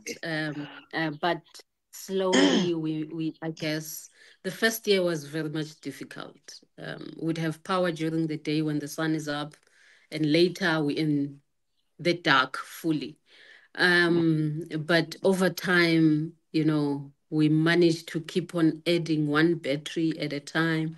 I think where we are right now, we are stable. We have power all the way. And one of the things that I realized then is we're no longer paying that big bill that we Escrow used bill. to pay to ESCO. It was a lot. It was a lot. So we're no longer paying that one now and feeling a bit Mm. relieved. Yes. Wow. And yeah. So it's quite a saving. Yeah, I'm happy. Wow. Wow, that's really great. And something that Mika has been asking a lot of us and Mhm. stuff as people who are in South Africa, young people mainly as well. Like, what are what do you think what is the direction of the country? What do you think this country needs at this moment? What are the things that needs to be done as in agently, and things that need to be done in the medium term and in the long term? That's a very good question, and you're asking a person who works with young people. Mm. um, okay, I think I do spend a lot of time with young people because my business, we have a biodiversity incubation that takes graduates from when they complete the theory work at university, then they come to us and they do a full year of practice. And one of the things that I've learned in the last year or two or so is the appetite for government um, to support young people, to support entrepreneurs, to support women programs. There's been a great progress in that, I must say. I've also noted the willingness and planning towards creating funding systems that support women. Um, we've struggled over the years where we will be told this specific funding is for women, but when you get to apply for it, you find something else. Women used to front and all that. But in the last year or two, I think I've seen that very good progress in terms of the support for women, in terms of the support for young people, and the also the strategies being used by government as well to motivate young people to not only be focused on getting employment, but creating opportunities for themselves, like creating employment and entrepreneurship for themselves. It's good progress. We've waited to see that for over 30 years. And now that we've seen whether it is pushed by opposition or it is planned, but what's important is we see it and it's happening. And yeah, we appreciate that progress. We've seen funding being released through government from national, provincial, and the local municipalities. We've seen government partnering with banks in order to provide what we call it, these enterprise development programs where they teach young people maybe for 3 months or 6 months or sometimes even a year. People will attend enterprise development programs to learn about sales and marketing, to learn about financial strategies, to learn about business management, to learn, all those initiatives targeted to ensuring that a young person is able to have the understanding of what it means to own a business. Because I think one of the reasons why success in business has been so much is because we've been going to business with only one skill. So I only know agriculture. And then I jump into business because I think when I've planted and I've harvested, then I'm good. But when you get to it, then you realize, no, I must be able to understand how to manage people.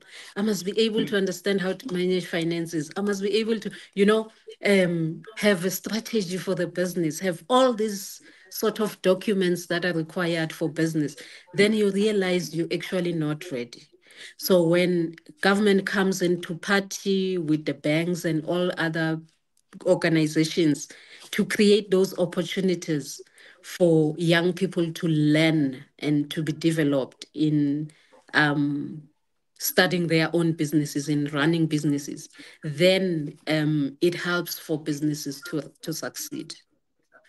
Yeah, I think that's what I noted over the years.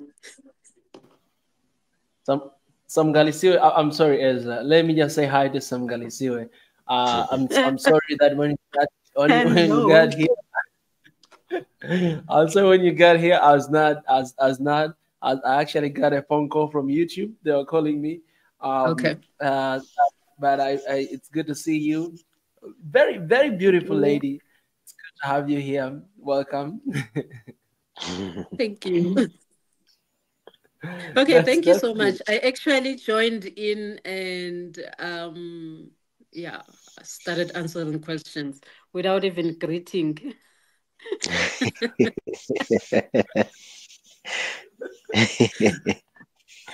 So please greet us. Greet us then. Greetings. It's Wednesday, 29 May. South Africa is voting. And so far, the progress is good. And we're looking forward to not really a different South Africa, but a more progressive political stability within the country. So, yeah, good. So did you vote already, some Galisiwe? Not yet. I thought I should start in my farm, attend my own business before I go to other people's businesses. Wow, wow. Oh, Charity begins So at I'm home, eh? done. Yes, I'm done that with the farm statement work. there. It's a full So, day so that holiday. that voting thing is not your business. Eh? You're doing them a No. favor. No, they gave us a full day. So No. I still have a couple of Yeah. hours to run to the voting station. I'll go there. Maybe now, lunchtime. Mhm. Yeah, because it's not far. So I'll be there soon. Anyone you have in your mind? Who are you going to vote for? Is it a secret or public announcement? It's not a secret at all. I think I'll still keep my vote with the ruling party, the African National Congress, and I Mm-hmm. have my own reasons. Um, Why is that? I think being a South Africa, that is, we've had a lot of instabilities in the country, economically, and the COVID that shook us a bit. And Mm. yeah, man, we've had a lot of challenges happening in the country. I don't think I at the moment I look forward to instability Like, in somebody politics. come and join us now. Yes. In if we look back to the governance that is going out today after our elections, we've had a lot of coalitions and a lot of instabilities. And I think that affected us a lot. That affected a number of metros. uh, I don't think I'd like to see such at the moment. I wish we can get stable a bit, be able to build our economy. Um, then we can worry about who else can try to get in the seat. Who else can we give an opportunity to trial out and see how this works and so on? But at the moment, we're in a very critical um, economic state where I wouldn't want to see any instability in government. Instead, I'm looking for an opportunity where everything will just flow, even at all possible, not create a lot of changes in the people who are already in administration and in running in politics or leading specific programs in politics, so that we are able to focus on growing the economy, focus on building what we've already started. It's been a difficult season. South Africans, they complaining not only not because they like complaining, but because things have been really tough. And I'd like to see that coming to an end. And I believe having a lot of coalitions will create more challenges in the economy, which I don't like. Oh, yeah.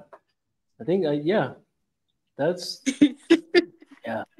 That's yeah. You really, the way you spoke, you really spoke like someone who has a family, has a children is worrying about, and which is really, I think it's really needed, especially when you are in a position that you are. Stability is everything. There's a place where you don't want to have. I don't know what I'm saying, guys. I'm just gonna stop. All right, I'm just gonna stop. I'm not gonna. No, I think she's coming from Yes. a point where she really understands where her vote is going and what the vote Yeah, stands for. I think unlike yeah. the case where we were talking earlier about people who do not vote because they don't see Mm, the reason, but when you listen to her, she has reason. She can say it. We need to vote because we need stability in the country. We need to grow the economy. Yeah. We need, you know. But for the young Mm. people, for if they can get the same hope. Say, guys, we Mm. need this continuous peace in the country. We do need this and this and this.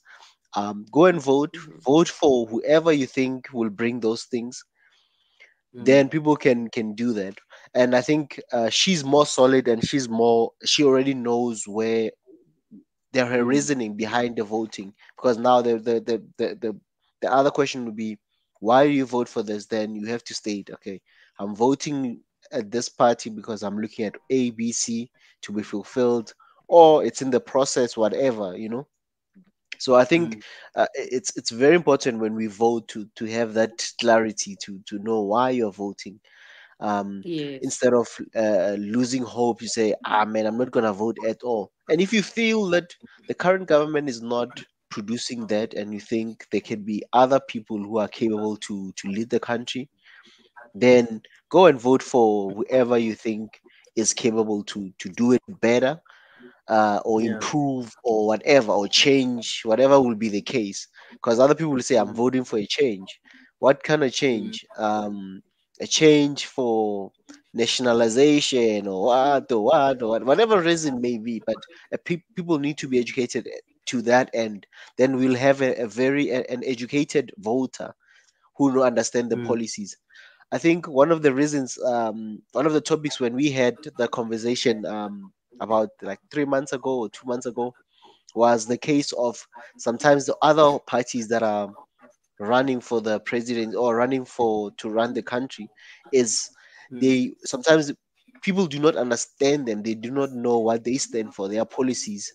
It's something that I mentioned to say, to other opposition or whoever wants to run the country. What do you stand for? What are the policies that you'll bring? Because it's not about just saying we want change, and then what is the change? Then people say change, and then after the change, then we start fighting, because we didn't really have a clear plan and a policy to say, this is what we're going to do. Step one, we do this. Step two, we do this. This needs to change in this way, in this way. But Yeah. good answers that I'm hearing from Sam Kilisi. I think Yeah. I agree with Some you. guys. We all need the change. But change must be informed by what we'd like to see and working together towards the change. Currently, I must say, in our country, the word change is kind of led by egos. I think you spoke about that earlier. That I cannot be led by so and so, so I'm going to start my own party.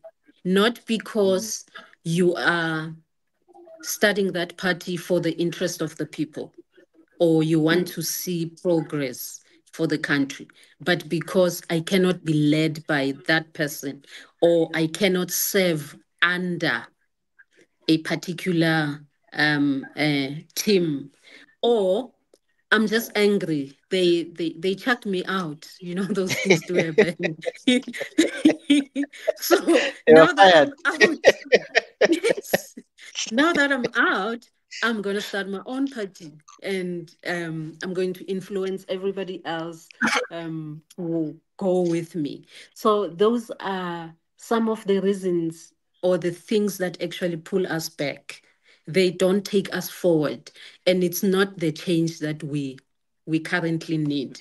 Change must be the Mm. one that says, um, I want to I want to grow with the people. I want to put in some contribution towards the economy. I have identified opportunities. Oh, by the way, while I'm talking about that, one of some of the things that I noted with the new parties that we have in politics currently is most of them they're coming from ANC.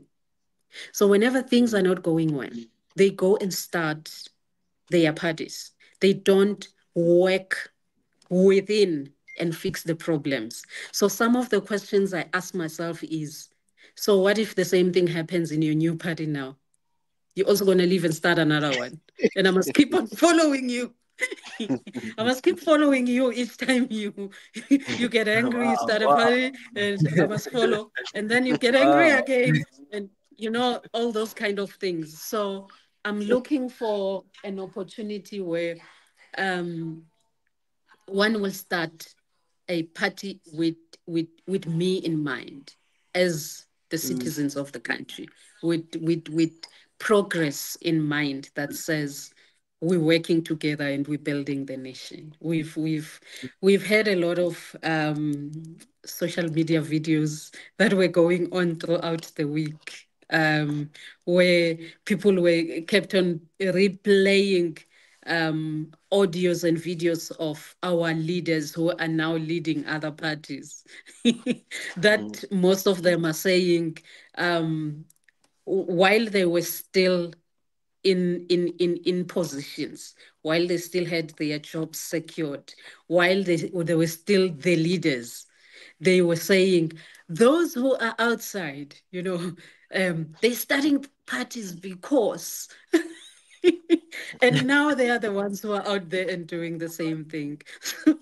mm, So yeah, I wish for change, but also I wish for the progressive change, not the one that will perpetuate egos and yeah, those kind yeah. of actions that continuously pull us back. And we've seen that happening a lot, not only in South Africa, but also in other countries within the continent. And it's a big challenge, whether um, we stay in politics because we want to hog into the seat, you know, because that's one other thing as well, wherein we have leaders who wants to be leaders forever, who wants to be in that position for life. I want to die in that position. And each and every term, whenever there are elections, I must be included. So the fact that now I have to give way for others to lead, I have been given a chance to lead. So now it's time for me to make way for others to do so. Then I create issues. And that's the kind of leadership that we need to we need help on. Yeah, we need help on that one. We really do. People want to be presidents for a lifetime. 30 years, 50 years, I'm still a president. People want to be in the cabinet, in parliament, forever. So, and it cannot be like that. So yeah, there's still a long way to go. Yeah. Yeah, there's still a lot to be I, done. I wanted to ask you something. You're talking about you spoken about your vote. Who are you going to vote for? Which is very important. I wanted to know in the range of 1 to 10, how much are you satisfied with the previous regime? I mean, the last few years, couple of years, that the party that you're going to vote for, or a person that you're going to vote for. How much are you satisfied in the range of 1 to 10? You're so putting me in a corner now. Satisfied? No, I'm not. But progress, I have seen. And I Yes, sir. think, yes, and I think I appreciate the progress that I've seen um, Yeah. to this far. Yes. That's, yeah, no, that's giving percentage, I'll say 70%. 70%. Oh, Or 7 out that, of 10. yeah, 7 out of 10. Yeah, yeah. No, you're very smart. You're very smart. I think I mean, I love how you put it because I had another question following up, but I think you just killed my question because of Oh, your that's answer. good. That's,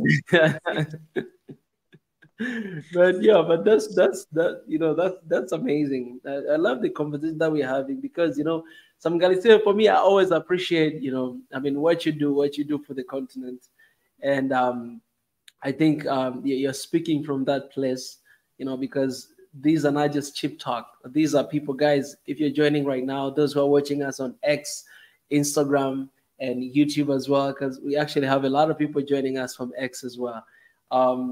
These are people who actually do things on the ground. And some guys, perhaps you can talk a little bit about what you do, for people to understand that this is coming from the patriots. Every time I saw you, I mean, the time that we met, every time I saw you, you always had South African flag. Either you're wearing clothes with South African flag, or just every time. I don't know how many clothes do you have with South African flag on it, but you can just go ahead and share a little bit about what you do for people to know and to stay in touch with you. There might be people who are interested to do what you do. So, yeah, please go ahead. Yes, I'm a true South African. I guess carrying the flag to me means understanding and knowing where I come from and appreciating what the country has built and invested in my life over the years. So yeah, I always wear the flag. That's actually the first thing I think about when I need to pack my bag, whenever I need to travel. That what else can I carry that says South Africa? At times I even carry gifts, those uh smallanyana gifts, and say whenever I meet people, give them a gift that has the South African flag. So I like that. I like doing that so much. But anyway, what I do, I'm an agriculture scientist and an environmentalist by profession. And over the years, I think all my life actually, I've been doing agriculture in this way and any different other way, starting from being a government employee and having identified a number of challenges in government, which um, somehow contributed to me starting a business to say, I can actually create a solution or solutions that can help us grow in this sector or in the agriculture sector. Um, Yeah. so currently, in agriculture, I've learned to put in the element of innovation and technology towards making sure that we produce. One of the things I never liked when I started farming was um, getting dirty and getting exhausted from the work, because agriculture is a lot, it demands a lot, it takes a lot from us. So Yeah. over the years, I've slowly been developing and creating new ways that will make agriculture more profitable and also more attractive to a young person. So we're producing currently using hydroponics. We have different kind of hydroponic systems that we are using in order to produce. Being an environmentalist myself, this has given me an opportunity to practice some of the sustainable environmental practices that I've learned at school.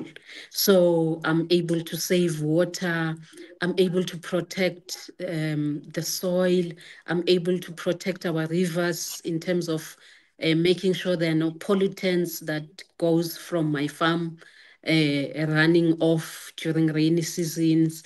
I'm able to protect even the production itself, making sure that it is healthy and safe for the consumer, because there's a number of things that we eat currently that affect our bodies, that create sicknesses and a lot of cancers and also obesity, and yeah, it's just been a lot. So I've always been making sure that all the things that I have identified as challenges and affecting people, I need to correct that using my knowledge in agriculture and environmental management understanding. Also, living in the city, the issues of land space. Land is very much expensive and it is not available. So I think with the way we produce, we've always been making sure that we maximize space as much as possible. So we produce a lot in a very small space, which I've learned over the last couple of years in this business that I'm able to save money as well. Considering that work that could have needed a lot of people to do, I'm able to bring it together and it requires less labor. Costs that would have gone towards um, um, driving around, um, whatever kind of operations in terms of generating power, in terms of pumping water from one part of the farm to the other part. I've been able to reduce all that, bring it together, and making sure that producing food is very much possible. Because one other thing in our country, no, not just in our country, in our continent, we're struggling with food security issues. And being able to produce more actually says we're able to feed more mouths at a lesser cost. Then comes in the issue of creating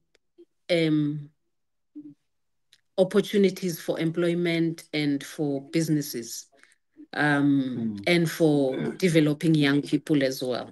I've seen that the way we do farming makes it possible for farming to happen in our city, for more young people to be interested in farming, and for more people to see that doing business in agriculture is possible.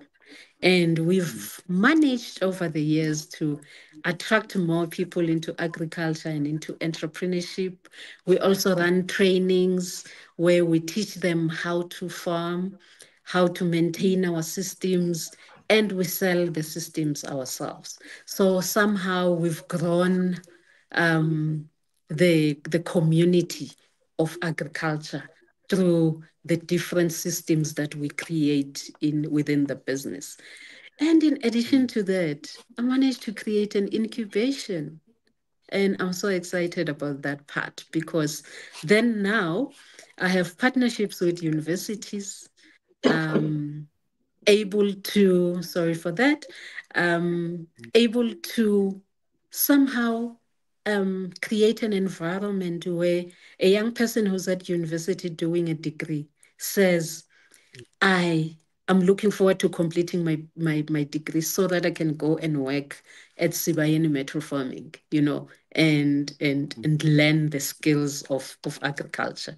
And I'm excited about that. I'm excited about being able to create such an opportunity.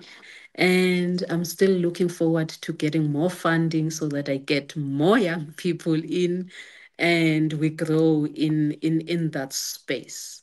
The growth that I've recorded over the years, it's amazing. I've mentored groups of young people that I see now, they're doing so well. And whenever I release them, I think the satisfying part from my side is I have contributed. This person is now ready for employment. This person is ready for business and something to be proud of. So, yeah, I enjoy that part. Since last year, towards the end of the year, I also added rabbit farming. It's not an easy one. Wow. I'm Rabbit still farming. learning. I'm still learning and I struggle a lot. I think that's one thing that kept me this morning in the farm. Because you need to go there and Rabbit farming. clean. That's very Yes, interesting. rabbits. You sell these rabbits or you eat them? The rabbits are for eating. And they're very nutritious.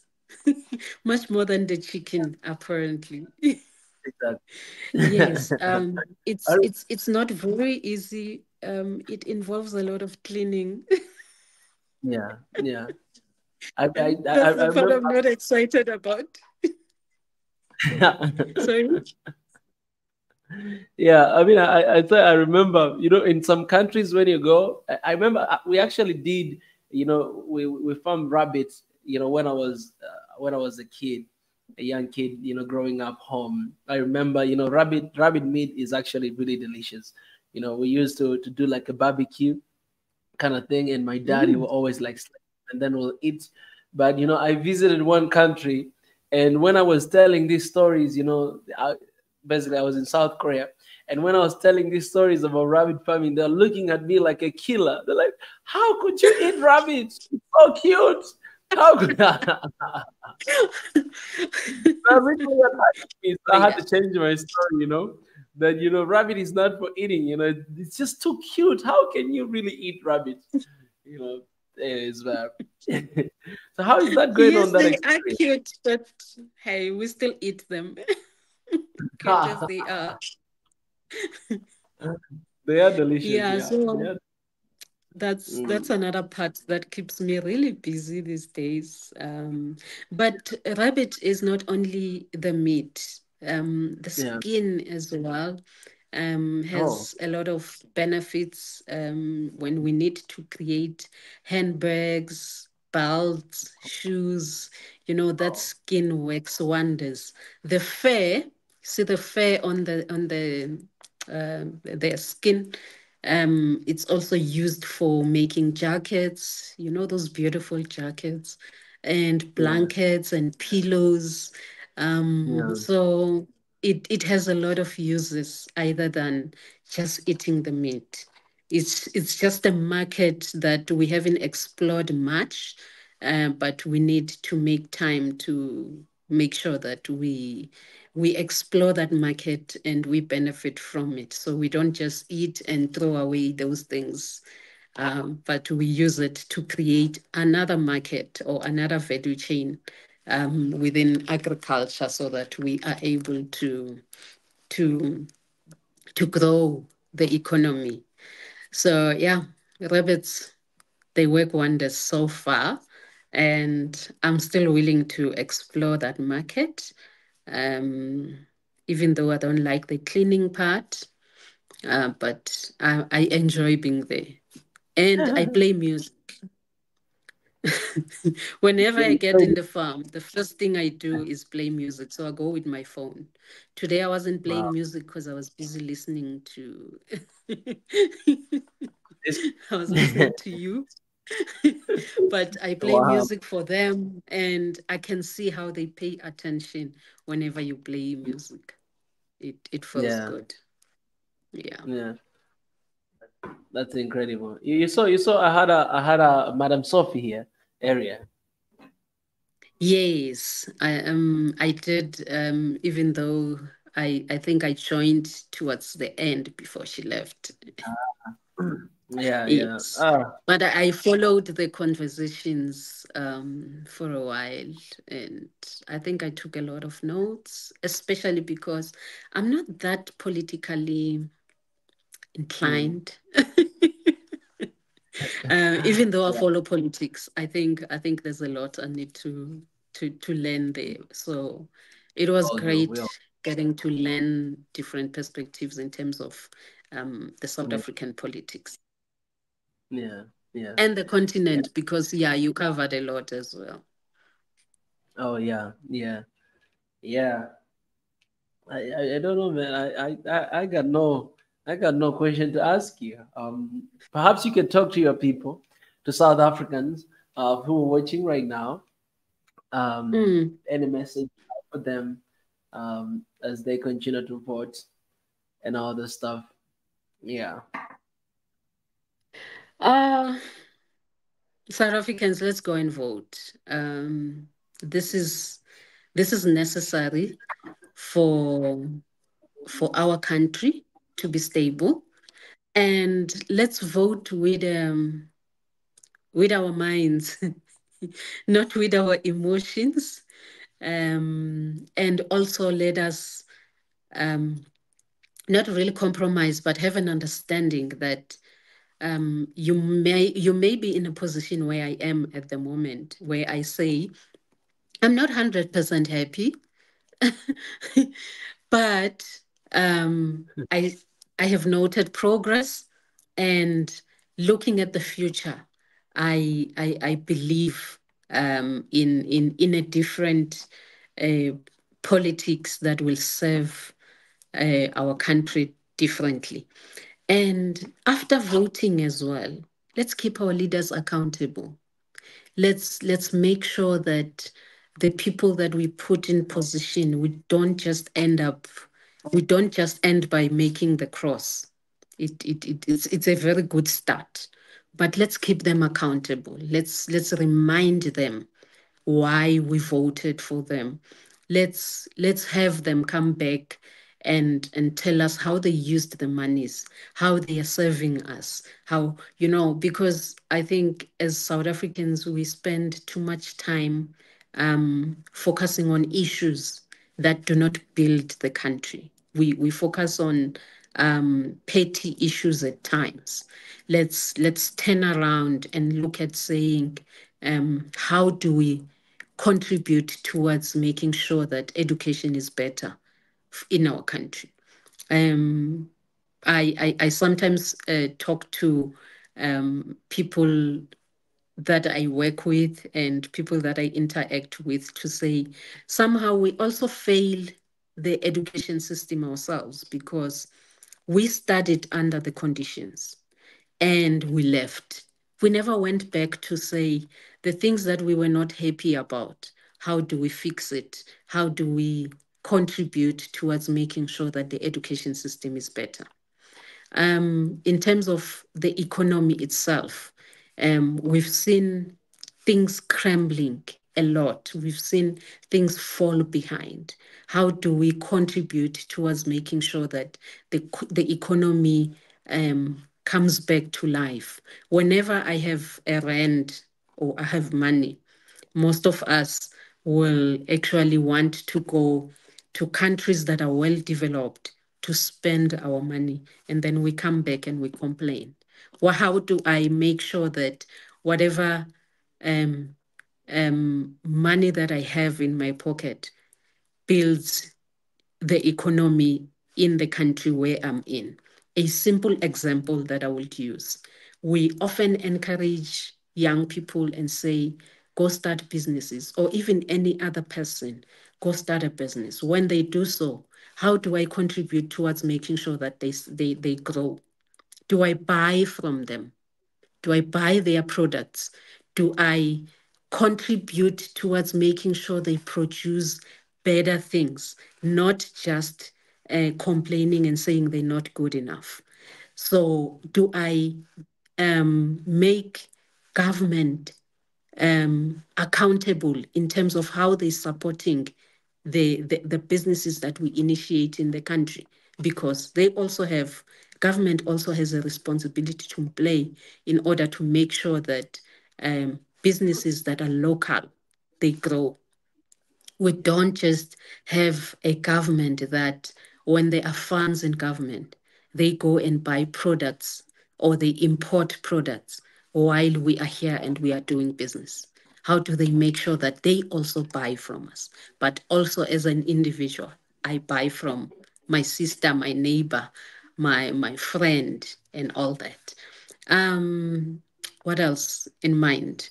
In making sure that the infrastructure that we have in the country is is well managed, it is serving the people properly.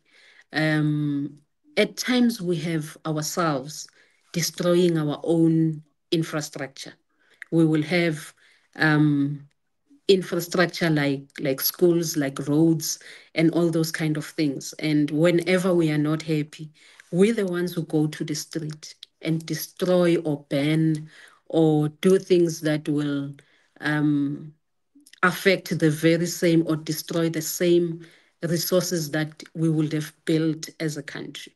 So those are the things that we need to make sure that we contribute towards the growing of the infrastructure and improvement. Because if I have destroyed a school, it actually means the government is not going to build another school tomorrow, but they have to go back and repair. that very same school that was already there. So those are the things. In terms of health issues as well, I look forward to a healthy country, but not only because I went to a clinic or to a hospital to get pills, but because I ate well, because I took care of myself, because I drank water when I needed to. So I did my part to make sure that I am healthy. And then also making sure that the health facilities and the services that we get from our hospitals and our clinics, they serve us well. And we support each other. Um, there's other issues like gender issues that we talk about every now and again. At times when it comes to gender issues, yeah, it gets personal because I'm a woman myself. Um, those are the things as well that we need to make sure we don't perpetuate myths and things that bring us down. Often, what we suffer or we struggle when it comes to gender issues is if government is, or not only government, any other leadership position is taken by a man, would often accept that he made a mistake or men are like this. But whenever it's a woman, then we we throw stones, we want to kill, we want to destroy, we want to pull them down, we want, all those kind of things. Whereas when it is a man, we tolerate things that we're not supposed to tolerate. So when it comes to gender issues, we have what we call growing to do as a country and as a continent. We really need to grow on that one. We need to see each other as human beings, as equals, as partners, and be able to support women who are in leadership, not use them. Oh, that's one other thing that happens in politics. You sometimes see the women who are up there. At times, you feel like they're being used. Let's not use them. Let's work with the women who are in leadership and make sure that we grow that part. Um, what else I have in mind? I don't know what else I left. Yeah, but let's vote responsibly. Let's do our best to build the country that we're looking forward to having. Let's have more people who are futuristic, who who are building a South Africa and an Africa that when we look back tomorrow or in 50 years' time and say, I contributed, I voted, I pushed a leader to be accountable and responsible in office. Oh, yes, there's another part that I remember now. In public service, whenever we are given an opportunity to serve as employees, let's serve. It shouldn't only be the political leaders that are supposed to account. It shouldn't only be the National Assembly or the parliament that has to account. Also, me as an employee in government, let me do my part because I am employed and I'm there. Let's work, guys. Let's not disappear at work. Let's not serve when we feel like it, but let's make sure that we do what we are supposed to do. At times, we say it is government when it's actually us. We're not doing the job that when we applied and when we were on interview, we said we're going to do this and that. And when we are given those positions and we are now employed, then we don't work. Some of the services, or all the services actually, they need to be done by us, the people. Government is us. So let's serve, let's work, let's make our country be exactly what we wanted to see.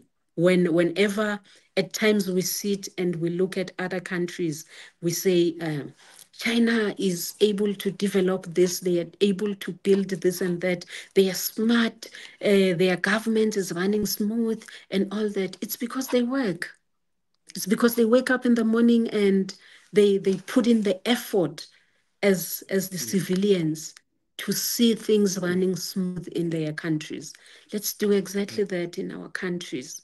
Let's whenever we are given a responsibility or whenever we've taken a task, because we're the ones who apply for the jobs, let's get there and do the work and make sure that we do it with diligence, we get committed.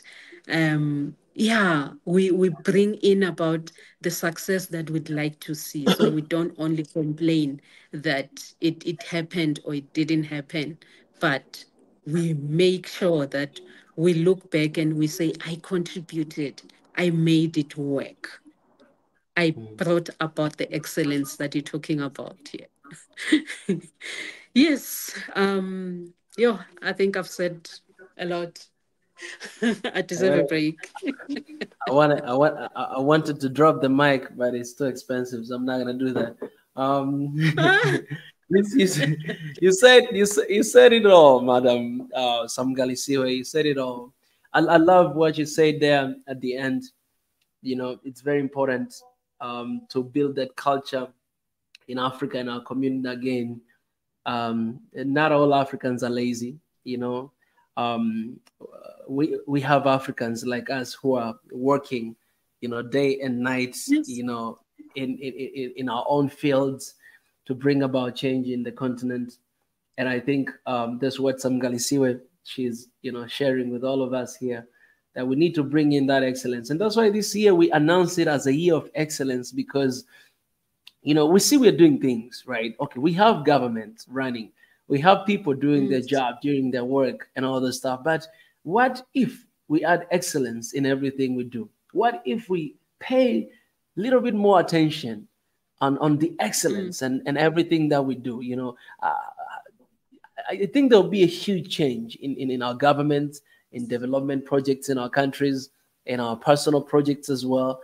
I think we'll have a really positive results when we add excellence, and we want this to be part of our culture, to really stir up this spirit inside of all African young Africans, to understand that, you know, when you're given opportunity to lead, to serve, then serve with all of your heart, because you represent a lot of people behind you, and you're not just working for yourself, but you're working for everybody. Samgalisiwe, I love you, I appreciate you, always pleasure to have you here.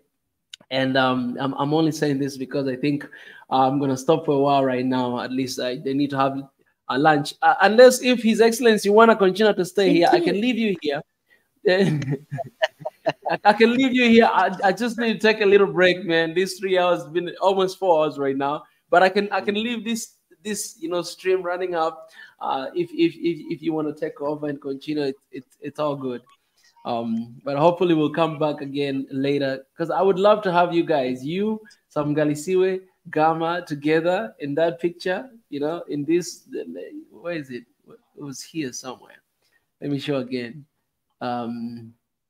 Yes, I'd love to have you guys here together. The future South African leaders. Yes. Oh, that looks so great. Yeah, it looks amazing, man. I love this. Yeah, I love this so much. Yeah, perhaps we just need to change this. Except that there's a guy who's really angry on the side.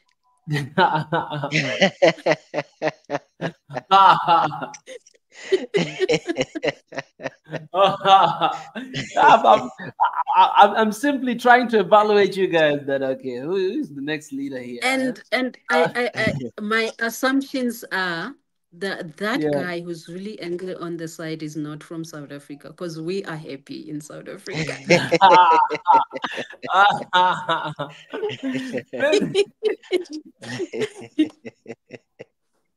I have a big burden about South Africa, you know, and it shows on my face. You see there? Oh, okay. I see. Okay, no, thank you so much. I think I also would like to go out and vote now. Yeah, Yes, it's important that I do what I say. yeah, indeed, indeed, indeed, indeed, definitely. Yeah, it's pleasure to have you here, Tom Galisiwe. You know, we'll have session again. I mean, we're gonna do a lot of these sessions until we get the next leader, and yeah. But thank you so much for your heart and for all you do for the continent and for your country as well. Keep it up. Thank you. Much appreciated opportunity. Thank you so much. Thank you Okay. very much. Thank you. Thank you. You also have a wonderful day. And yes, let's go and vote. All right, let's go. Let's go. Yes. Okay, thank you. Thanks. All right, I appreciate some Galisiwe. I love that name, by the way. Sibayeni Samgalisiwe. It's a good one. His His Excellency. Excellency. Yes, yes, yes. I'm Yeah, I going. think we can do the lunch break thing, and also myself, I need to do a couple of Yeah, things, go vote, and then do one or two things, and then then let's yeah. meet up again later, and then Indeed. probably that time a lot of things will have changed. Yes. We'll be getting feedback in terms of what's been happening in the course of the day so far. Indeed. Indeed. Yeah, we can definitely have this session in the evening. All right, His Excellence. Later tonight, I'll see you here again. Appreciate it, man. Thank you so much for being here. Always love, love, love, love. Thank you. Appreciate it. Family, thank you so much for everybody who has been here from the beginning all the way to right now. LL Entertainment, I appreciate you for being here as well. It's been a pleasure. And you're also, I saw your comment. You're also going to vote. That's really beautiful. That's really amazing. And I want to appreciate everybody. Harry C. Smith for being very active. LL Entertainment, David Platt. We have B as well. Roland, Arthur, everybody that has been here, man. We appreciate you guys being here, setting your time aside to be here. That means a lot. We're gonna come back today. I mean, later in the night, perhaps to have another session, and we're gonna open up the line for you guys to come as well to share your thoughts and whatever, who you voted for and why and all those stuff. I think we're gonna carry on that conversation. Wherever it takes us, we're gonna go there. So, peace and love and light to my brothers and sisters all around the world from Australia. That's amazing, Harry C. Smith. All right. Yeah. Peace and love, everybody. We had a lot of people watching us from X, by the way. Even right now, I think we have more than 70 people watching us on X. You can stay connected with our platforms. We are on, of course, X, formerly known as Twitter, Instagram, TikTok, all those three platforms, and Facebook as well. Name Mika Chavala. You can just write my name, Mika Chavala. You'll find us there.